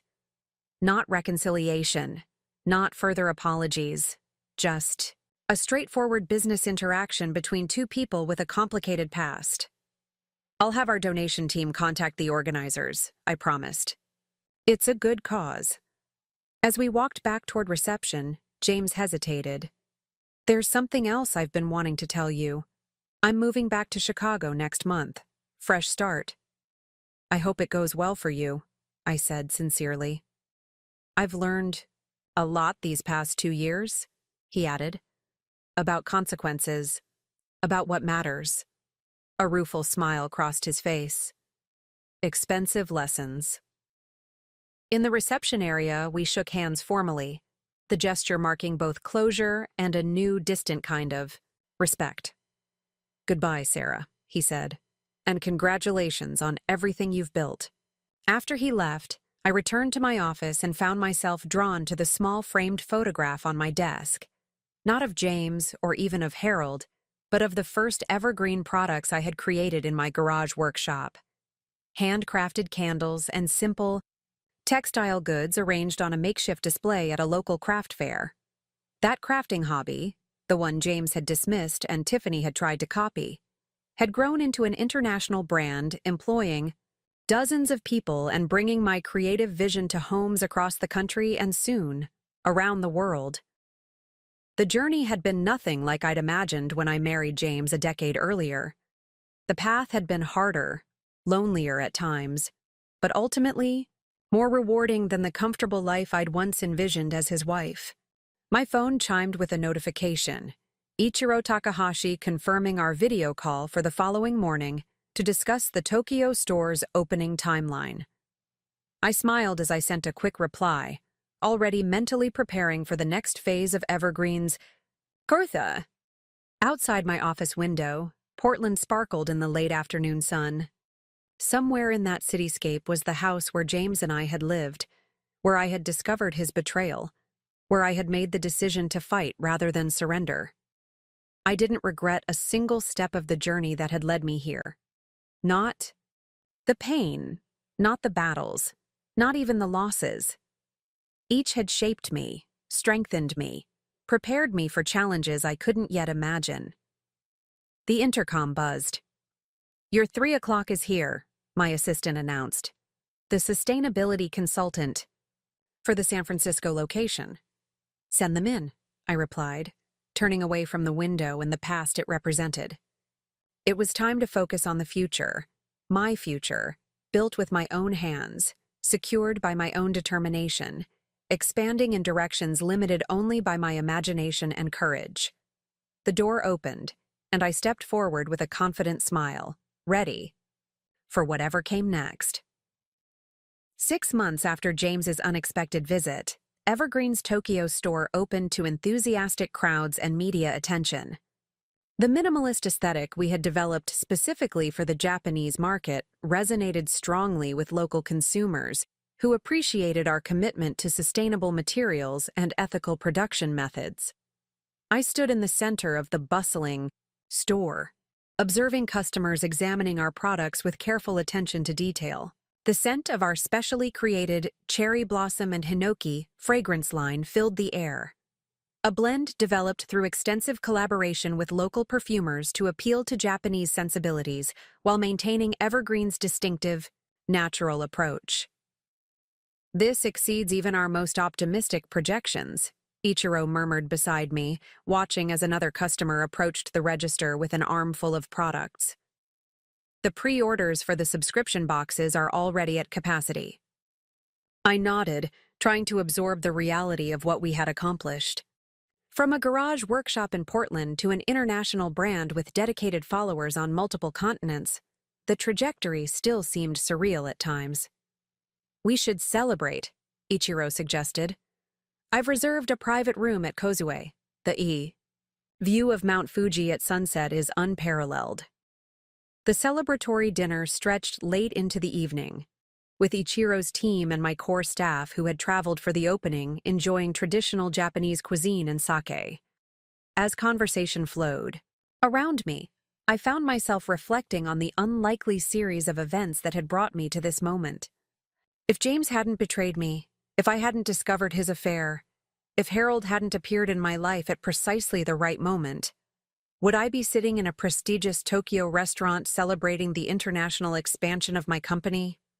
Or would I still be making candles in our garage, believing James's dismissive assessment of my potential? "A yen for your thoughts," Ichiro said quietly, using the English expression with a small smile at his own joke. "I was just thinking about paths not taken," I admitted. "How different life might have been without certain catalysts." Ichiro nodded thoughtfully. "In Japan, we have a concept called kintsugi, the art of repairing broken pottery with gold. The philosophy behind it is that breakage and repair are part of the history of an object, not something to disguise." He raised his sake cup. "Your story has such golden repairs, I think." The metaphor stayed with me long after the dinner ended, through the remainder of our Tokyo visit, and the subsequent expansion into Seoul 2 months later. I had never thought of my experience with James as something to be highlighted rather than hidden, but there was truth in Ichiro's perspective. The fracture points in my life had indeed become the strongest places, reinforced by the difficult decisions made in their aftermath. Upon returning to Portland, I found the company headquarters buzzing with a new energy. Our head of product development, Lydia Chen, had been experimenting with a line of children's bedroom decor that aligned with Evergreen's sustainable ethos, while introducing playful elements that hadn't previously been part of our brand identity. "The market research is extremely promising," Lydia explained as she walked me through prototypes arranged in our design studio. "Eco-conscious parents are desperately seeking alternatives to the plastic-heavy options currently dominating the children's market." I examined a wooden mobile of woodland creatures, each piece hand-carved from sustainably harvested maple and finished with non-toxic stains in gentle colors. "This is beautiful work, Lydia." "There's more," she said, leading me to another display area. "We've developed a complete nursery collection: organic cotton crib sheets, plant-based stuffed animals, wall art using our natural dyes." The collection was exquisite, sophisticated enough to appeal to parents while clearly designed with children's delight in mind. Something about it triggered an unexpected emotional response, a tightness in my chest I couldn't immediately identify. "Are you all right?" Lydia asked, noticing my expression. "Yes," I assured her quickly. "It's just, this is different from our usual offerings, in a good way." Later that evening, alone in my house overlooking the city, I realized what had prompted my reaction. The children's collection represented a future I had once imagined with James. A nursery in our home, a family we would build together. That dream had died with our marriage, set aside in the drive to establish Evergreen and secure my independence. I hadn't thought about children, about family, in years. The company had become my focus, my purpose, consuming the energy that might have gone into personal relationships. While I had close friendships with people like Megan and professional connections with colleagues like Diana, my romantic life had remained non-existent since the divorce. The realization wasn't so much regret as recognition of choices made, priorities established, paths not taken. I hadn't consciously decided against having a family. I had simply been focused elsewhere, healing from betrayal and building something lasting. The following week, our marketing team presented concepts for launching the children's collection. "We're calling it Evergreen Seedlings," explained Naomi, our creative director, playing on the idea of nurturing new growth. The presentation was comprehensive, including a launch timeline, influencer partnerships with eco-conscious parent bloggers, and a series of pop-up events in key markets. "There's something else," Naomi added, seeming slightly nervous. "We believe this collection presents an opportunity to expand Evergreen's mission. We'd like to propose partnering with organizations supporting foster children, donating a portion of proceeds, and creating special edition items specifically to benefit kids in the system." The suggestion immediately brought to mind the charity auction James had mentioned during his visit, the one benefiting foster children. We had donated products as promised, but I hadn't attended the event or followed up on its success. "I think that's an excellent idea," I said, surprising Naomi, with my immediate enthusiasm. "In fact, I'd like to take it further. What if we created employment opportunities for young adults aging out of the foster system? Training programs, internships, actual jobs in production or retail?" The concept evolved rapidly from there, with our HR and operations teams joining the discussion to explore practical implementation. By the end of the day, we had the framework for the Evergreen Growth Initiative, a comprehensive program that would extend beyond charitable donations to create tangible opportunities for young people often overlooked in the job market. Diana arrived for our monthly legal review as these plans were taking shape. After we concluded our regular business, I shared the new initiative with her. "This is quite a departure," she observed. "Not just a new product line, but a significant commitment to social impact." "Do you think it's too ambitious?" I asked. She shook her head. "Not at all. But I am curious about the timing. This feels personal in a way that your other business decisions haven't." I considered her observation. "Maybe it is. James mentioned being involved with a foster children's charity when he visited. It might have planted a seed." I smiled at the unintentional wordplay. "But beyond that, I've been thinking about legacy, about what Evergreen means beyond just commercial success." "Harold would approve," Diana said. "He always said business was about more than profit margins." We spent another hour discussing the legal structure for the initiative, ensuring it would be properly integrated into Evergreen's operations while maintaining clear financial boundaries for tax and reporting purposes. As Diana was preparing to leave, she hesitated. "There's something I've been meaning to tell you. It's about James." I felt a flutter of apprehension. "What about him?" "He didn't move to Chicago as planned," she said. "He's still in Portland. I ran into him at a fundraiser last month. He's working with a nonprofit that helps foster kids transition to independent living." The information was unexpected. "That's surprising." Diana nodded. "I thought so too. He seemed different. More grounded somehow. He mentioned that your donation to the auction had been significant in reaching their funding goal." I absorbed this information with mixed emotions. The James the Fart had known had been ambitious, materialistic, focused on appearances and status. Working for a nonprofit, especially one serving vulnerable children, seemed entirely out of character. "People can change, I suppose," I said finally. "Sometimes it takes losing everything to recognize what matters," Diana replied. "You of all people understand transformation." The conversation lingered in my thoughts as we moved forward with both the Seedlings collection and the Growth Initiative. I found myself increasingly involved in the social impact aspects of the project, attending planning meetings I might normally have delegated, and personally reaching out to organizations serving foster youth. During one such call with the director of Portland Youth Transitions, I was surprised to hear that they already had a corporate partner involved in similar work. Yes, James Anderson has been developing our vocational training program for the past year, the director explained. He's actually restructured our entire approach to job readiness. The coincidence was too specific to ignore. James Anderson is involved with your organization? He's our director of corporate engagement, she confirmed. Came to us from the business world with excellent connections and a passion for our mission. Are you acquainted? We've met, I said carefully. I'd be interested in learning more about your training program. Perhaps we could schedule a visit. The director was enthusiastic about showcasing their work, and we arranged for me to tour their facility the following week.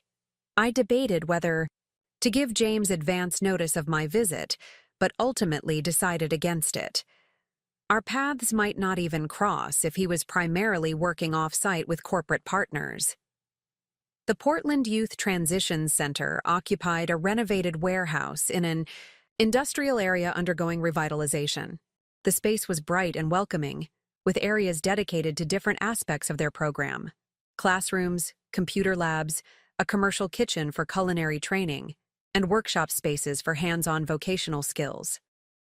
The director, Elena Martinez, guided me through each section, introducing me to staff and participants. I was genuinely impressed by the comprehensive approach they had developed, addressing not just employment skills, but the full spectrum of challenges facing young adults transitioning from foster care to independence. And this is our newest addition, Elena said proudly, leading me into a large open space with modular workstations. Our business incubator, where participants can develop entrepreneurial skills and launch their own small businesses with mentorship from corporate volunteers. At the far end of the room, James was sitting at a table with two young women, reviewing something on a laptop. He looked up as we entered, surprise registering on his face when he saw me. "Sarah," he said, standing. "I didn't realize you were visiting today. Ms. Anderson is exploring a potential partnership between Evergreen and our organization," Elena explained, unaware of our history. "Her company is launching an initiative to create employment pathways for foster youth." James recovered quickly from his surprise. Evergreen would be an excellent partner. Their commitment to sustainability aligns with the values we're trying to instill in our entrepreneurship program. The professionalism in his tone helped ease the awkwardness of the moment. Elena introduced the young women as Deja and Kimberly, participants developing a business plan for a mobile beauty service targeting seniors in assisted living facilities. "James has been helping us with our financial projections," Deja explained, "making sure we understand all the startup costs and how to price our services." I found myself genuinely curious. What inspired this particular business idea? "My grandmother was in a nursing home," Kimberly said. "She always talked about how much she missed getting her hair done regularly. It was about dignity for her, not just beauty." The conversation flowed naturally from there, with the young women enthusiastically sharing their research and plans. Their passion was infectious, and I found myself offering suggestions about marketing and customer retention based on Evergreen's experience. Throughout the exchange, I was acutely aware of James's presence, his attentive listening, the thoughtful questions he posed to help Deja and Kimberly refine their thinking. This patient, nurturing approach was entirely at odds with the dismissive attitude he had once shown toward my own business aspirations. After the young women left to attend a scheduled workshop, Elena excused herself to take a phone call, leaving James and me alone in the incubator space. "You seem surprised," he said after a moment of silence. "I am," I admitted. "This isn't the career path I would have predicted for you." He smiled slightly. "It wasn't exactly in my 5-year plan either." "What happened?" I asked, genuinely curious about the transformation. James gestured to the workstations around us.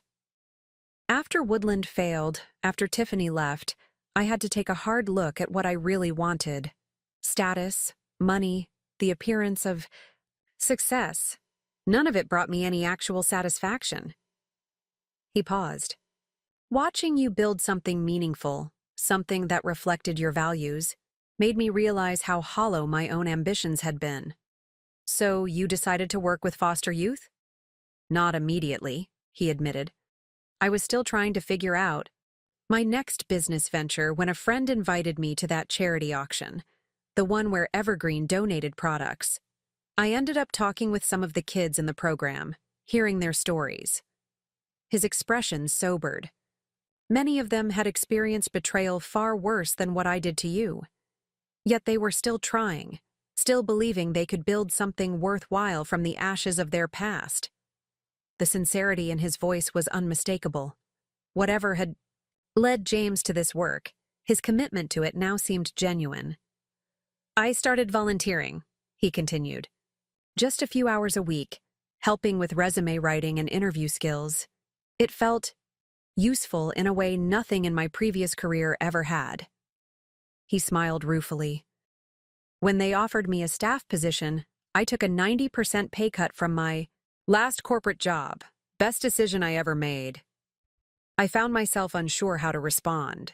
This version of James, reflective, purposeful, apparently sincere in his dedication to helping others, was so far removed from the man who had betrayed me that it was difficult to reconcile the two. You don't have to believe me, he said, correctly reading my hesitation. Actions matter more than words. I've learned that much, at least. Before I could respond, Elena returned, apologizing for the interruption. James, would you mind joining us for the rest of the tour? You could speak to some of the specific ways corporate partners can engage with our participants. The remainder of the visit was focused on practical matters, the structure of internship programs, mentorship opportunities, potential retail partnerships for products created by program participants. James was knowledgeable and professional, showing none of the competitive edge that had characterized our interactions immediately following our separation. As the tour concluded, Elena expressed enthusiasm about the potential collaboration between Portland Youth Transitions and Evergreen. I'll send over our partnership documentation this week, she promised. And please feel free to contact James directly with any questions about our vocational programs. He's our expert on corporate engagement. Outside the building, James walked me to my car. For what it's worth, he said, I think Evergreen's initiative is exactly what these kids need. A chance to be part of building something meaningful, not just holding down a job. I studied him in the afternoon light, searching for signs of the manipulation I had grown to expect during our marriage. Instead, I saw only earnestness and perhaps a touch of nervousness. This matters to you, I observed. It's not just a job. It's become my purpose, he replied simply. Something I should have found years ago, before I hurt you and others with my selfishness. We stood in silence for a moment, the weight of our shared history hanging between us. Not just the betrayal and divorce, but the years before that. Dreams discussed, promises made, possibilities imagined together before everything fractured. I should go, I said finally. I have a video call with our Soul team this evening. James nodded. Of course. Thank you for considering our organization for your initiative. Regardless of our personal history, these kids deserve the opportunity. As I drove back to Evergreen's headquarters, I found myself in uncharted emotional territory. The anger that had fueled me during our divorce had long since burned away, replaced by indifference and occasional pity. But this, seeing James apparently transformed, genuinely committed to meaningful work, evoked more complex feelings. Not regret, exactly. Not a wish to undo the divorce or reconsider our relationship, but perhaps a tentative respect for the person he seemed to be becoming, so different from the man I had married. The following weeks were consumed with preparations for the Seedlings Collection launch and the formal announcement of the Growth Initiative. Our marketing team had developed a compelling campaign highlighting the connection between nurturing children's environments and nurturing their futures through educational and employment opportunities. Diana reviewed the final partnership agreement with Portland Youth Transitions, suggesting minor modifications to protect both organizations' interests while establishing clear metrics for success. "There's one detail we need to address," she said during our final review. "James Anderson is named as the primary contact for program coordination. Given your history, would you prefer we request an alternative liaison?" I considered the question carefully. "No, that won't be necessary. We can maintain a professional relationship for the sake of the program." Diana raised an eyebrow but didn't comment further. The launch event for Evergreen Seedlings was held at our flagship Portland store, transformed for the evening into a woodland-themed wonderland showcasing the children's collection. Local families with young children had been invited, along with media, influencers, and representatives from partner organizations including Portland Youth Transitions. I was speaking with a mommy blogger whose endorsement had been crucial in building early interest when I spotted James across the room, engaged in conversation with Megan. My friend's body language was initially reserved, but as their discussion continued, her posture relaxed slightly. Later, when I had a moment alone with her near the refreshment table, I asked about their interaction. "He was actually decent," Megan admitted reluctantly. "Talked about the kids in his program, how much the partnership with Evergreen could mean for them." She studied me carefully. "He's different than I remember." "That's what I thought too," I said. "Hard to reconcile with the James we knew." Megan sipped her sparkling water thoughtfully. "People can change, I suppose. Though I'm not advocating forgiveness or anything," she added quickly. "Just acknowledging the observation." "Noted," I said with a small smile. As the evening progressed, I found myself watching James intermittently. He moved through the event with none of the networking aggression that had once characterized his approach to business gatherings. Instead, he spent most of his time with the representatives from youth organizations, listening more than speaking, his focus clearly on the potential impact for the young people they served. Near the end of the event, as guests were beginning to depart, James approached me directly. "Congratulations," he said, gesturing to the displays around us. "The collection is beautiful, and the initiative behind it is even more impressive." "Thank you," I replied. "The response has been overwhelmingly positive." He nodded. "Elena asked me to confirm our first planning meeting for the internship program. Would Wednesday at 2 work for your team?" "Yes, that's already on the calendar," I assured him. "Lydia Chen, our head of product development, will be leading the program from our side." "Perfect," he said. "Lydia and I spoke earlier about potentially creating a specialized training track for product design." The easy professionalism of our exchange felt surreal given our history, yet also strangely comfortable. For the first time since our divorce, we were engaging as colleagues with a shared purpose rather than adversaries with competing interests. As James turned to leave, he hesitated. "There's something I've wanted to tell you, but I wasn't sure if it would be welcome." At my questioning, "Look," he continued, "I've been following Evergreen's growth, your international expansion. What you've built is remarkable, Sarah. Truly. And while I know it doesn't change anything between us, I want you to know that I recognize now what I failed to see when we were together, your extraordinary talent and vision." The compliment was unexpected, delivered without the charm offensive that had once been his signature style, just simple honesty in his voice and eyes. "Thank you," I said after a moment. "That means something coming from where we started." He nodded once, understanding the reference to his early dismissal of my business aspirations. "Good night, Sarah. I'll see you at the planning meeting." As the event concluded and the last guests departed, I found myself standing alone in the center of the store, surrounded by the physical manifestation of all I had built. Products designed with intention, a brand with integrity, a company with purpose beyond profit.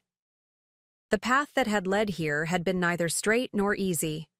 It had been shaped by betrayal and mentorship, loss and determination, failure and resilience. Each turn, Each obstacle, each unexpected ally had contributed to both the business Evergreen had become and the person I had become while building it.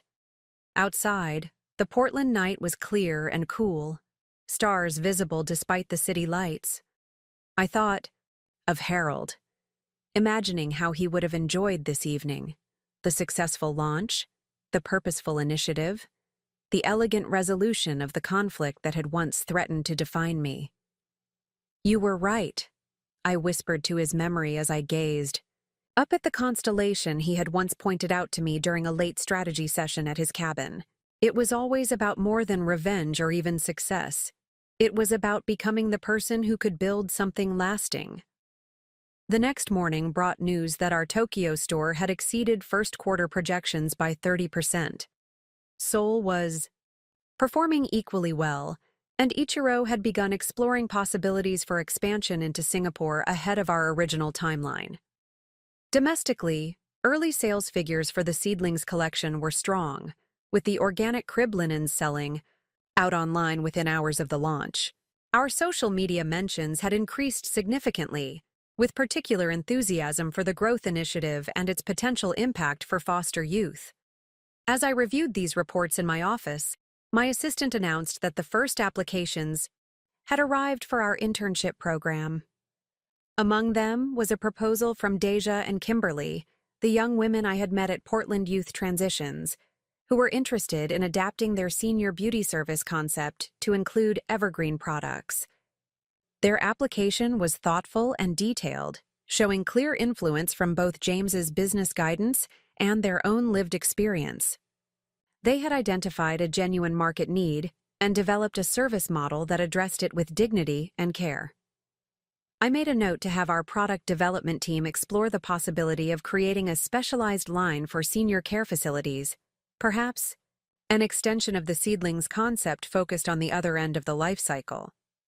Evergreen roots, perhaps, honoring the wisdom and needs of older generations. The idea felt right, a natural evolution of our brand ethos and another opportunity to create meaningful impact beyond commercial success. It would require new partnerships, additional research, careful product development. The challenges were significant but exciting. I opened my calendar to block time for initial concept development, scanning the upcoming weeks filled with meetings, calls with international teams, planning sessions for future growth. The business I had built to secure my independence had become something far larger, a vehicle for creativity, purpose, and positive change. My phone chimed with a text from Megan. "Lunch tomorrow to celebrate the successful launch? I'm thinking that new place on the waterfront." I smiled as I typed. My reply, "Perfect. I have some new ideas to run by you." Setting down my phone, I turned to the wall of windows overlooking Portland, the city where my journey had begun in a garage workshop and a broken marriage. So much had changed since then. The business, the relationships, my own understanding of what success truly meant. There would be challenges ahead, certainly. New markets to navigate, competitors to outmaneuver, innovations to develop. The path forward would have its own obstacles and unexpected turns, but I faced them now from a position of confidence rather than desperation, purpose rather than pain. The empire I had built from betrayal's ashes wasn't just a business success story. It was a testament to resilience, to growth beyond trauma, to the possibility of creating beauty and meaning from life's most difficult moments. And whatever came next, whether further expansion, new partnerships, or personal evolution, I would face it not as the woman who had once defined herself by a husband's betrayal, but as Sarah Anderson, founder and CEO of Evergreen Home Essentials, architect of her own extraordinary future. The anniversary dinner was my idea. 10 years since I had launched Evergreen Home Essentials from my garage, 5 years since we'd expanded internationally, and 3 years since the Growth Initiative had created opportunities for over 200 foster youth. These milestones deserved recognition, not just of business success, but of the journey that had transformed both the company and me. I reserved the private dining room at Waterfront Grill, the upscale restaurant overlooking the Willamette River, where James and I had once celebrated our own anniversaries in what felt like another lifetime. The symmetry wasn't lost on me, though it no longer carried the emotional weight it once might have. The guest list was carefully curated. My executive team, key investors, Megan and Diana, whose friendship and guidance had been instrumental throughout. Ichiro Takahashi, flying in from Tokyo for the occasion, and representatives from our partner organizations, including James, whose work coordinating the internship program had helped make it one of our most successful initiatives. Our professional relationship over the past years had evolved into something I wouldn't quite call friendship, but that held a measure of mutual respect neither of us could have imagined during our acrimonious divorce. The wounds had healed, leaving scars that marked but no longer pained. I arrived early to verify the arrangements, a habit I'd never shed despite having an exceptionally competent events team. The restaurant manager guided me through the space, pointing out the display areas we'd requested for showcasing the evolution of evergreen products from those first handcrafted candles to our current expansive catalog. The florist delivered, "These for your centerpieces," he said, indicating arrangements that featured our signature eucalyptus wreaths interwoven with seasonal blooms. "And the special champagne has been chilled as requested." I nodded approval, pausing to adjust one of the historical product displays. A recreation of my original craft fair setup positioned at the entrance to greet guests with a visual reminder of our humble beginnings. People began arriving promptly. At 7, the room gradually filling with conversation and laughter. I circulated among the guests, accepting congratulations and sharing memories of Evergreen's development. Ichiro presented me with a hand-carved wooden box containing artisanal Japanese incense, created exclusively for our Tokyo store's anniversary. "A reminder," he said, "that the best collaborations honor both traditions." Diana arrived with her wife, both elegant in complimentary evening wear. "I can hardly believe it's been 10 years, she said, embracing me warmly. "Though the legal files documenting every step don't lie." "None of this would have happened without you," I reminded her. "Your foresight saved Evergreen before it was even fully formed." She smiled. "I merely provided the tools. You built the house." James arrived last, apologizing for his lateness. "Budget meeting ran over," he explained. "End of fiscal year chaos." "I remember it well," I replied. "Non-profit budgets are even more challenging than corporate ones." He nodded, looking around the room appreciatively. "Quite a gathering of talent. You've built an impressive network." "More of a community," I corrected gently. "People who believe in what we're trying to accomplish." As guests found their seats, I took my place at the head of the long table. The agenda called for dinner first, followed by a brief presentation highlighting Evergreen's decade of growth, and then recognition of key contributors to our success. The first course had just been served when the restaurant manager approached, looking apologetic. "Ms. Anderson, there's someone asking to join your party. A Ms. Reynolds? She's quite insistent that she was invited." I froze, my wine glass halfway, to my lips. Tiffany Reynolds, a name I hadn't heard or thought about in years. "I didn't invite her," I said carefully. "Could you please inform her this is a private event?" The manager nodded and retreated, but returned moments later looking more uncomfortable.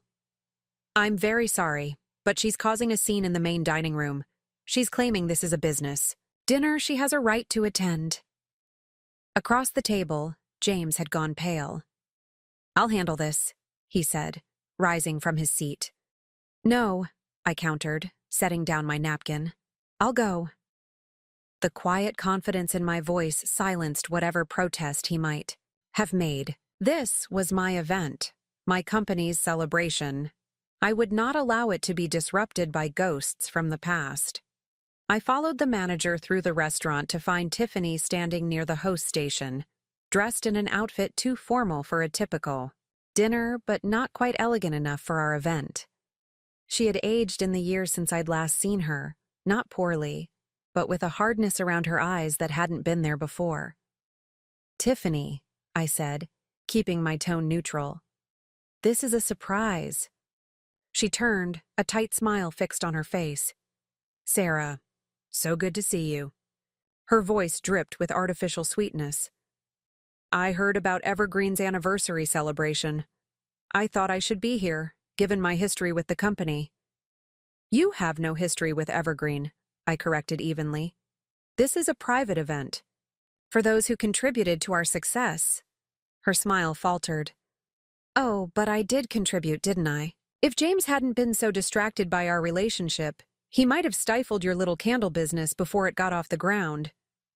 The restaurant manager looked increasingly alarmed, glancing between us as other diners began to notice the tension. "Perhaps we should continue this conversation somewhere more private," I suggested. Tiffany laughed, the sound brittle and sharp. "Always so proper, Sarah. So controlled. Don't you ever just let loose? Feel something real?" I met her gaze steadily. "Every day. That's how I built Evergreen. With real passion, real purpose, real commitment."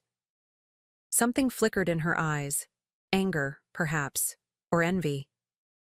"You think you're so superior, don't you? With your perfect company and your perfect life." "Not perfect," I corrected. "Authentic. There's a difference." She took a step closer, lowering her voice.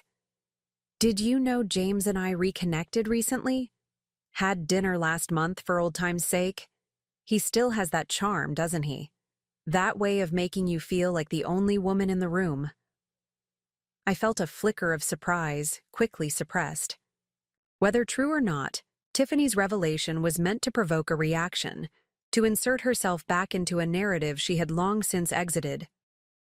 "Tiffany," I said calmly, "whatever relationship you may or may not have with James is none of my concern. He's been an excellent program coordinator for our youth initiative, and that's the extent of my interest." Her expression shifted, frustration replacing the smug certainty she had projected moments before. This wasn't going according to whatever script she had imagined. "You don't understand," she insisted. "I'm not just here about James. I'm here about what's mine." This was unexpected. "Excuse me?" "Woodland Essentials," she said, as if the name should have immediate significance. "The company James and I started. The one you destroyed with your lawsuits and your industry connections." I blinked, genuinely confused. "Woodland Essentials failed because it was poorly executed and underfinanced. That was years ago, Tiffany." "It failed because you sabotaged us," she countered. "And now that Evergreen is wildly successful, I want my share. Half of what should have been mine if you hadn't interfered." The absurdity of her demand might have been amusing if it weren't so pathetic. I felt an unexpected wave of pity for this woman, still clinging to grievances and entitlements from another era of my life. "Ms. Reynolds," the restaurant manager interjected, "I'm going to have to ask you to leave." "Not until I get what I came for," Tiffany insisted, her voice rising. "I want recognition for my contribution to Evergreen's success story." "Your contribution?" I repeated incredulously. "And what exactly do you believe that was?" "I inspired you," she said with absolute conviction. "Your entire empire was built as a reaction to discovering me with James. Without that motivation, where would you be? Still making candles in your garage, playing at being a businesswoman while James supported you." Her analysis was so fundamentally flawed, so detached from the reality of what had actually transpired, that I found myself momentarily speechless. Before I could formulate a response, James appeared beside us, his expression grave. "Tiffany," he said quietly, "this isn't appropriate. These people are celebrating legitimate achievements." She whirled on him. "Don't pretend you're one of them now, James. These success stories always need a villain, and you played yours perfectly. But so did I, and I deserve credit." A small crowd of restaurant staff had gathered at a discreet distance, prepared to intervene if the situation escalated further. I could see curious diners watching from their tables, some openly staring, others pretending not to notice while clearly listening to every word. "Perhaps," I suggested to the manager, "we could use your office for a few minutes." He nodded. Quickly, relieved at the prospect of moving the disturbance out of public view. "Of course, right this way." The office was small but private, with a desk and several chairs. James closed the door behind us, creating a bubble of tense silence after the murmuring backdrop of the restaurant. "What's this really about, Tiffany?" he asked directly. "We haven't spoken in over 2 years, and suddenly you're showing up at Sarah's business event making claims about Evergreen?" Tiffany sank into one of the chairs, her bravado faltering slightly. "You don't understand what it's been like watching from the sidelines. Seeing her succeed while She trailed off. "While you what?" I prompted, genuinely curious now about whatever narrative she had constructed. "While I struggled to rebuild after Woodland failed," she finished. "Do you know how hard it is to be associated with a failed business venture in this town? The doors that close when your name is linked to James Anderson's spectacular flop?" I considered her words carefully. "That must have been difficult," I acknowledged. "But it has nothing to do with me or with Evergreen." "It has everything to do with you," she insisted. "You were supposed to be the sad ex-wife, the one left behind. Instead, you became this success story. This feminist icon building an empire while poor betrayed Sarah rose from the ashes." The distortion in her perspective was both fascinating and disturbing. In Tiffany's version of events, I had somehow stolen a narrative that rightfully belonged to her, cast her as villain in a story where she should have been triumphant heroine. "Tiffany," I said gently, "my success wasn't about you. It wasn't even about James, ultimately. It was about creating something meaningful, something that reflected my values and vision." She shook her head dismissively. "Save the inspirational speeches for your TED Talk, Sarah. I know better. You built Evergreen to prove James wrong, to show him what he lost when he chose me." James cleared his throat. "That might have been how it started," he admitted. "But Sarah's accomplishments go far beyond reacting to what happened between us." He met my eyes briefly. I learned that the hard way. Tiffany looked between us, her expression hardening. "So that's it? You're both on the same side now? The reformed cheater and the successful entrepreneur, united in your superiority?" "There are no sides," I said, feeling suddenly weary of this conversation. "Just people who made choices and lived with the consequences." She laughed bitterly. "Easy to say when your consequences led to millions in revenue and magazine features. Mine led to industry blacklisting and financial ruin." A knock at the door interrupted whatever response I might have offered. The restaurant manager opened it cautiously. "Excuse me, Ms. Anderson, but your guests are wondering about your return. Should I inform them there will be a delay?" I looked at Tiffany, at the mixture of anger and desperation in her expression, and made a decision. "No, that won't be necessary. We're concluding our conversation now."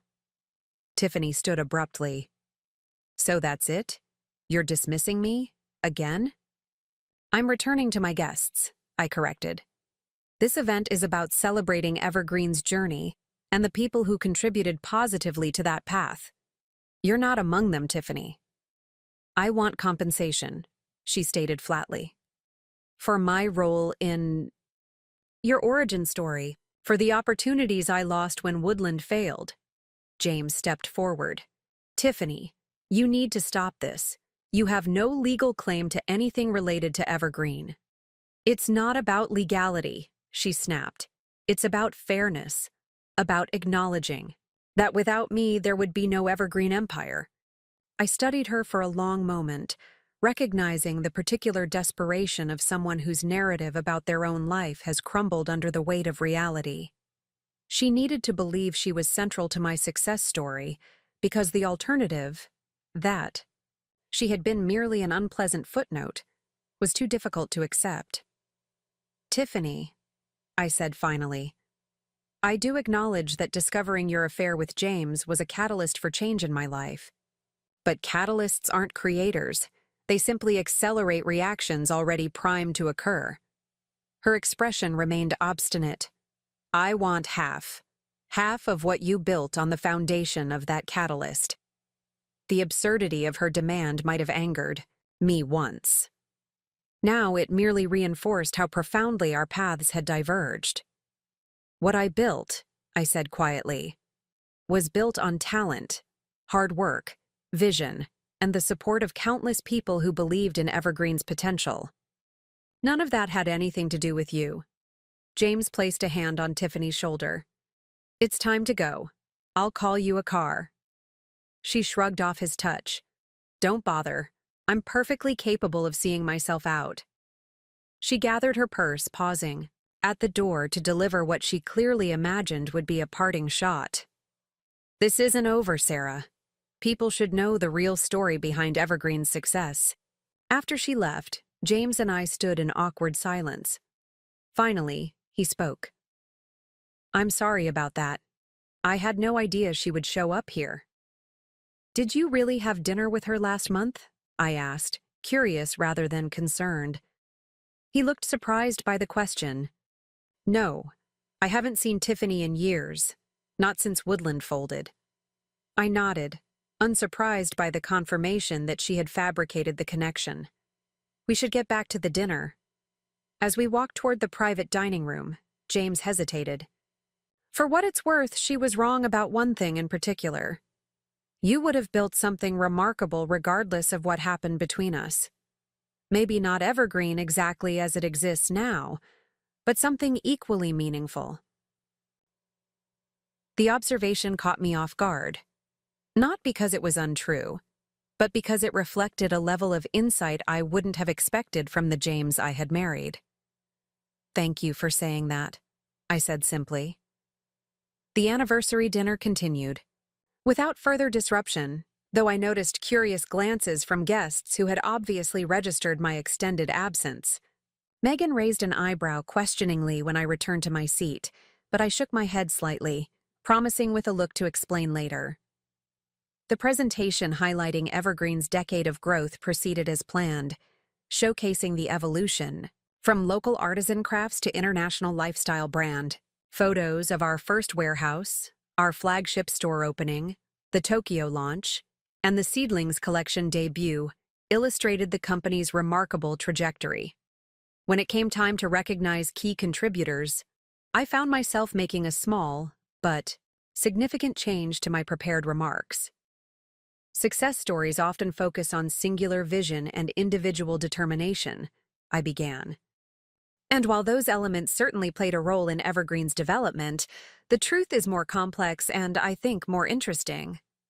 I scanned the faces around the table, my executive team who had executed the vision with excellence, Diana, whose legal acumen had protected what we built, Megan, whose unwavering friendship had sustained me through challenges, Ichiro, whose international expertise had expanded our horizons, and even James, whose betrayal had inadvertently set the entire journey in motion.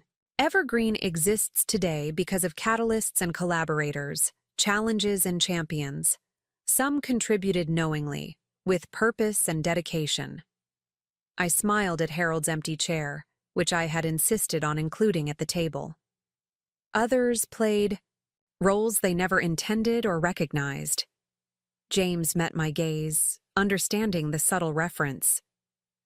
But all are part of the authentic story, not the sanitized version we might present in marketing materials or business school case studies, but the messy human narrative of transformation and growth.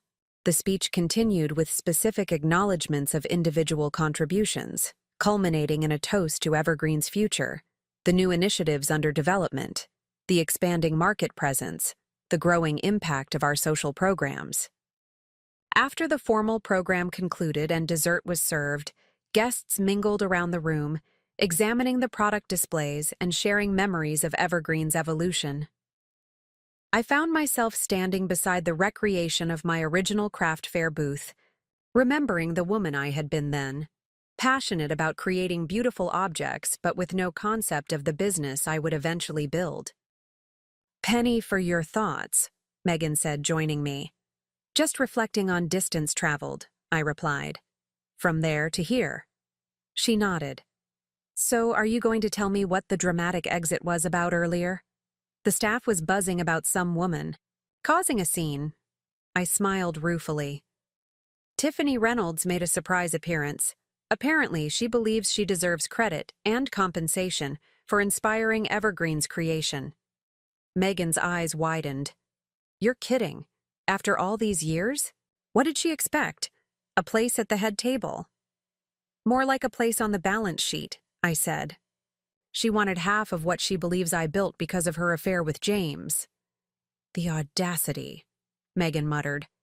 "As if you would have remained a small-time crafter without their betrayal. She clearly never understood your potential." "Few people did back then," I reminded her, "including me." Megan's expression softened. "I did. From the first time you showed me those handmade candles, I knew you were capable of more than you realized." I squeezed her hand gratefully. "You were ahead of the curve." As the evening drew to a close, guests began departing with final congratulations and expressions of appreciation for the celebration. Diana and her wife lingered to help me gather the personal mementos I had brought for the historical display. "Quite an evening," Diana observed, "even with the unexpected dramatics." "You heard about that?" She smiled. "I'm a lawyer, Sarah. I have highly tuned gossip receptors." I laughed, carefully wrapping the original Evergreen logo sketch Harold had helped me refine. It was surreal, like being confronted by a ghost from another lifetime. "Some people can't move forward," Diana said thoughtfully. "They remain fixated on reimagining the past rather than creating a better future." I almost felt sorry for her, I admitted, to still be so consumed by something that happened years ago, to believe her identity is tied to a relationship that failed. Diana studied me with approval. "That perspective is why you've been able to build what you have, Sarah. You've always focused on creation rather than grievance." We finished packing the display items as the restaurant staff began clearing tables. James approached as Diana and her wife said their goodbyes, offering to help carry the remaining boxes to my car. "That's not necessary," I assured him. "The event team can manage." He nodded, seeming relieved not to have to navigate further awkwardness after the evening's earlier confrontation. "It was a lovely celebration. You should be proud of what you've accomplished." "Thank you for your work." "With the growth initiative," I said sincerely. "The program wouldn't be as successful without your coordination." His smile was genuine. "It's been the most rewarding work of my life, seeing those kids develop skills and confidence." "I know," I agreed. "That's been the most meaningful part of Evergreen's evolution for me as well." We stood for a moment in surprisingly comfortable silence, two people who had wounded each other deeply, now connected by a shared commitment to something larger than themselves. "Well," he said finally, "congratulations again. 10 remarkable years." As he turned to leave, I found myself saying, "James?" He paused, looking back questioningly. "For what it's worth, I think Harold would have been proud of your work with the foster youth, of the person you've become." Surprise, and then something like gratitude crossed his face. "That means a lot. Thank you." After he left, I took one final look around the private dining room, at the empty tables where moments before people had gathered to celebrate Evergreen's decade of growth, at the walls where we had displayed the visual evidence of challenges overcome and milestones achieved. Tiffany's intrusion had been an unexpected reminder of how far I had traveled from that devastating moment of discovery in our kitchen, from the desperate determination that had driven my early business decisions, from the anger that had once fueled my ambition. The empire I had built had indeed begun in the ashes of betrayal, but it had flourished because of something far more powerful than retaliation or vindication. It had grown through vision, through purpose, through connection with others who shared my values and aspirations. Outside, the night air was cool against my skin as I waited for the valet to bring my car.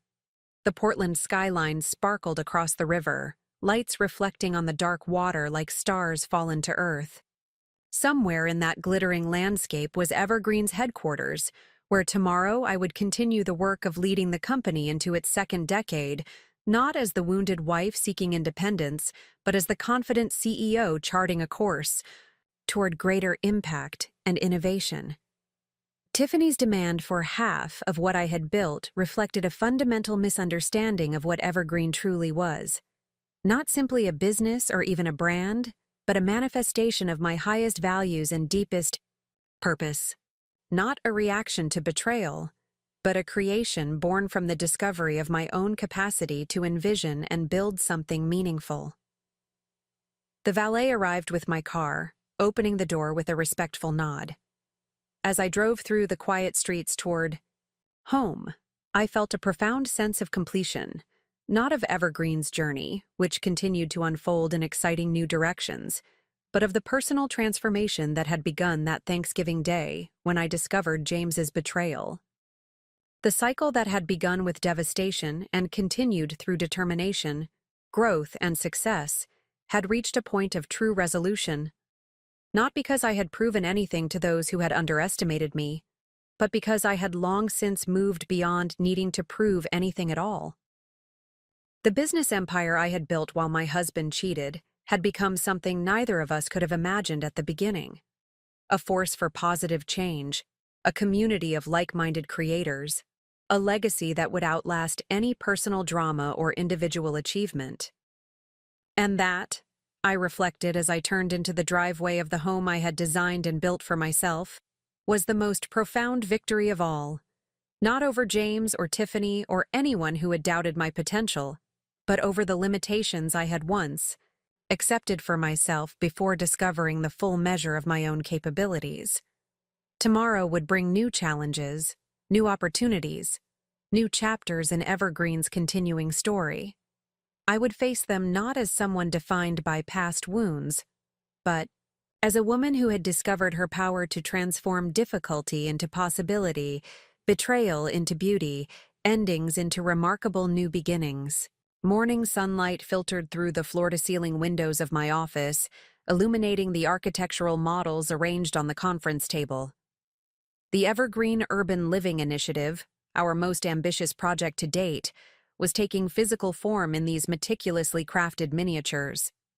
The rooftop gardens incorporate rainwater collection systems, explained Miguel, our lead sustainability architect, pointing to one of the models.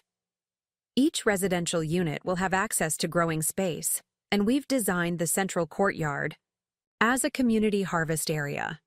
I circled the table, examining the models from different angles.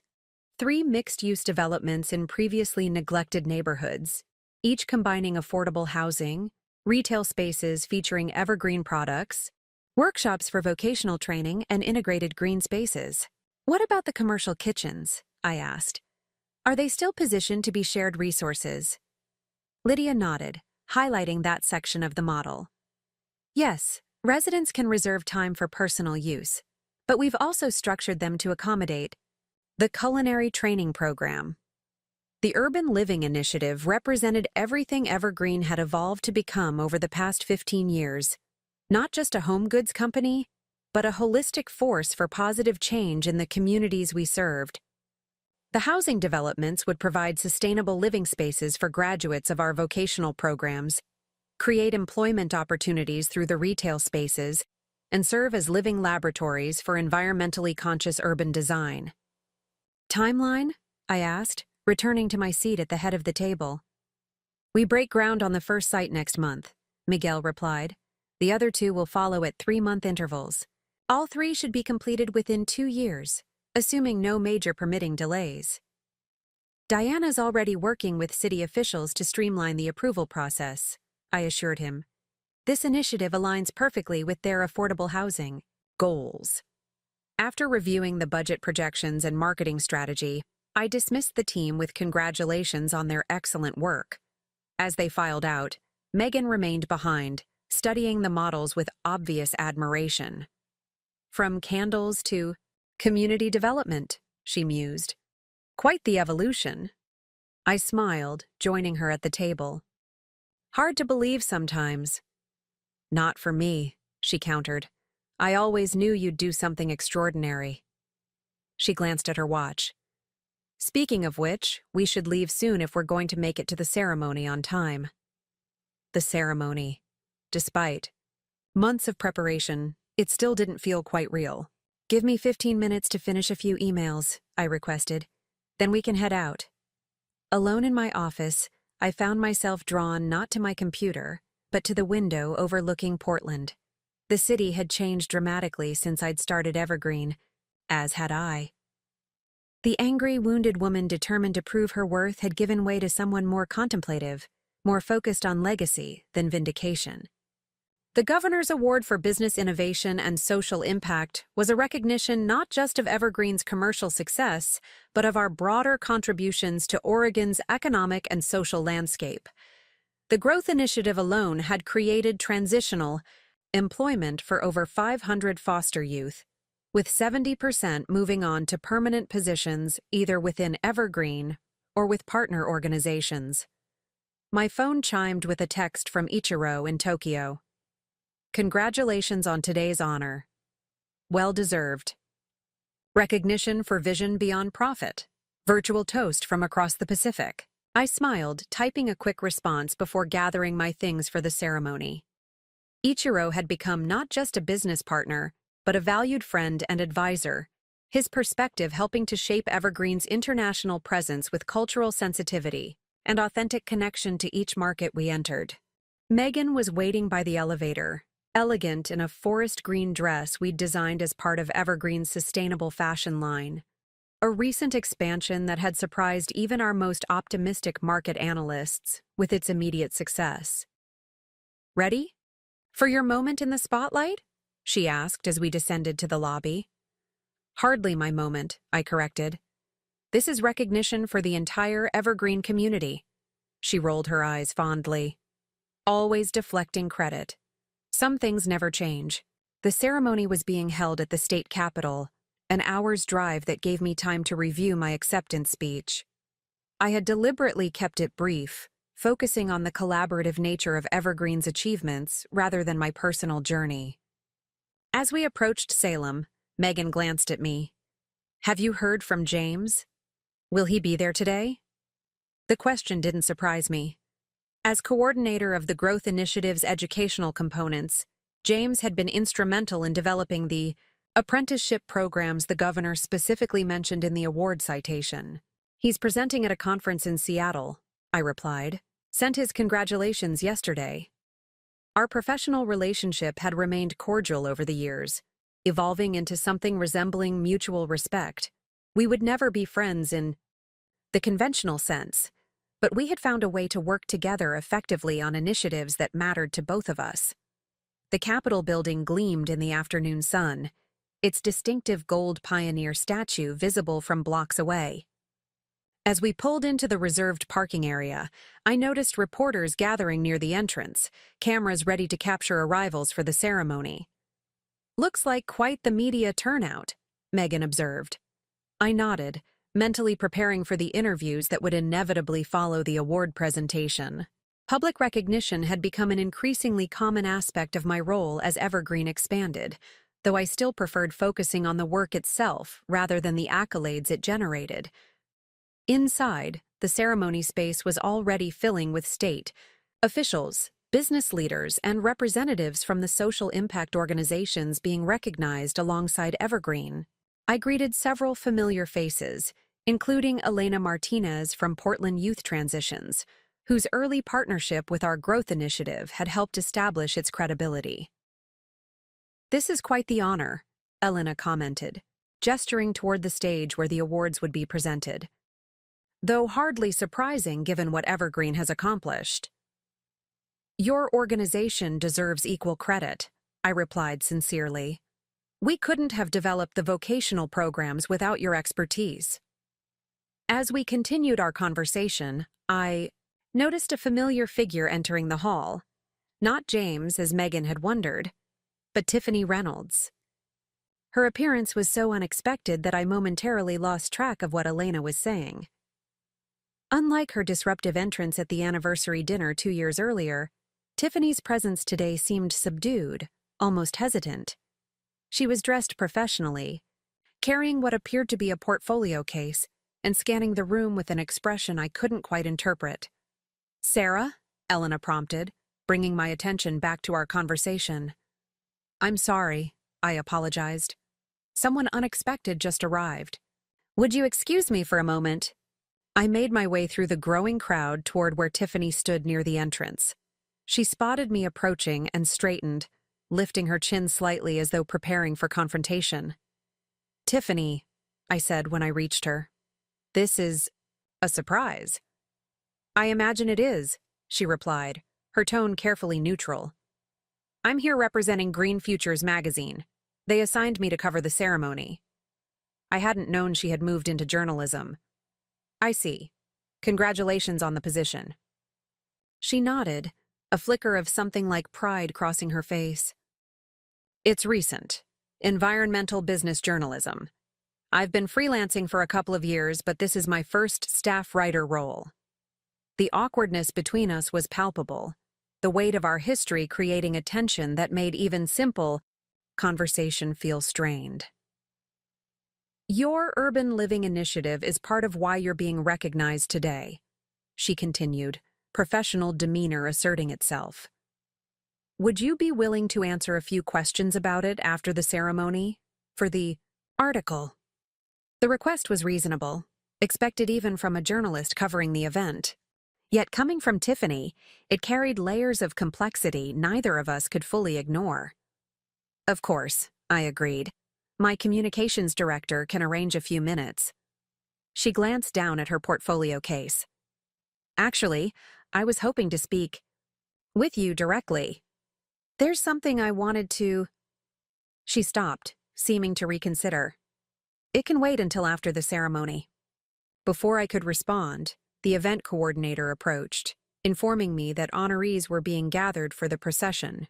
With a brief nod to Tiffany, I followed the coordinator to where Megan waited with the other Evergreen representatives, who would join me on stage. The ceremony proceeded with the formal rhythm of official state functions, speeches from the governor and various dignitaries, presentations of awards in different categories, polite applause punctuating each segment.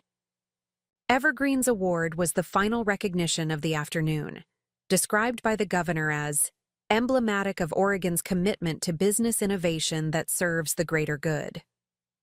As I accepted the Crystal Award inscribed with Evergreen's name, I looked out at the audience and caught sight of Tiffany in the press section, her expression thoughtful as she made notes on her tablet. Whatever animosity had fueled her interruption of our anniversary dinner seemed absent today, replaced by something more contemplative. My acceptance speech emphasized the collaborative nature of Evergreen's achievements, acknowledging the partners, employees, and community members who had contributed to our success. I spoke briefly about our vision for the Urban Living Initiative and its potential to create self-sustaining communities where residents could live, work, and grow together. Fundamentally, I concluded, Evergreen believes that business can and should be a force for positive transformation, not just of markets, but of lives and communities.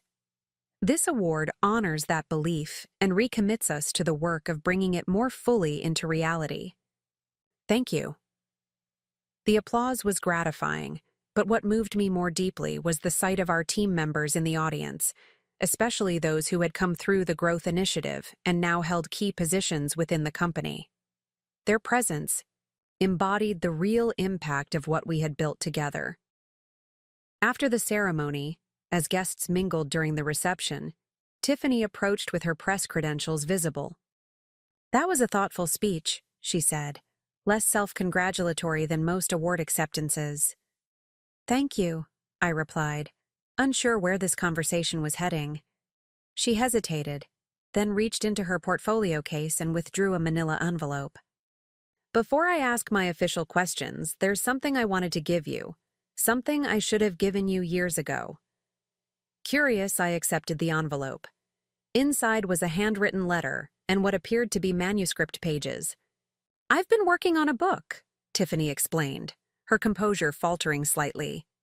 "About women in business, specifically those who overcame significant personal challenges to build successful companies." She gestured to the pages. "Your story is the centerpiece of the final chapter." I glanced at the manuscript, noting with surprise that it was titled, "Rising: Women Who Built from Broken Foundations." "The letter explains more fully," she continued. "But I wanted you to see how I've characterized your journey before I submit the final draft. It's not how I spoke about it at your anniversary dinner." The frankness of her acknowledgement was unexpected. "What changed?" I asked. Tiffany's gaze shifted to the award I still held. "Professional therapy, for one thing. And time. Perspective." She shrugged slightly. "Writing the book forced me to examine my own narrative more honestly, to recognize how I'd distorted certain realities to protect my ego." I wasn't sure how to respond to this version of Tiffany, reflective, apparently sincere in her reassessment. "The truth is," she continued when I remained silent, "watching what you built with Evergreen made me confront my own choices. Not just the affair with James, but the shortcuts I tried to take afterward with Woodland. The blame I placed everywhere but on myself when it failed." "That couldn't have been easy," I acknowledged. "It wasn't," she agreed with a rueful smile. "But it was necessary. I couldn't move forward until I stopped telling myself convenient fictions about the past." A photographer approached, asking to take pictures of me with the award. Tiffany stepped back, professional demeanor returning. "I should let you celebrate," she said. "But I would still appreciate those few minutes for my article, if you're willing." "I'll find you before I leave," I promised. As the reception continued, I found a quiet corner to scan the manuscript pages Tiffany had given me. The chapter chronicling Evergreen's development was surprisingly accurate and insightful, portraying my journey without the distortions I might have expected. More surprisingly, Tiffany had portrayed her own role with unflinching honesty, acknowledging her part in the affair and her subsequent attempts to capitalize on my business model without doing the necessary foundational work. The letter accompanying the manuscript explained that writing the book had been part of her own healing process, a way to reframe her understanding of success and failure, to move beyond the narrative of victimhood she had constructed to protect herself from uncomfortable truths. By the time I found Tiffany again for the promised interview, I had gained a new perspective on our complicated history. The questions she asked about the Urban Living Initiative were thoughtful and well-researched, focused on the social impact aspects rather than just the business metrics. As we concluded, she closed her tablet and looked at me directly. "For whatever it's worth, I admire what you've built, Sarah. Not just the company, but the person you've become while building it."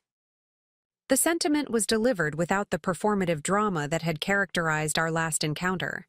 Just a simple statement of truth from someone who had finally found her own path forward. "Thank you for the manuscript pages," I said. "Your book sounds important, necessary even." She nodded, a tentative smile forming. "It's been therapeutic to write, to examine how women rebuild after various forms of devastation, whether personal betrayal, professional setbacks, or systemic barriers."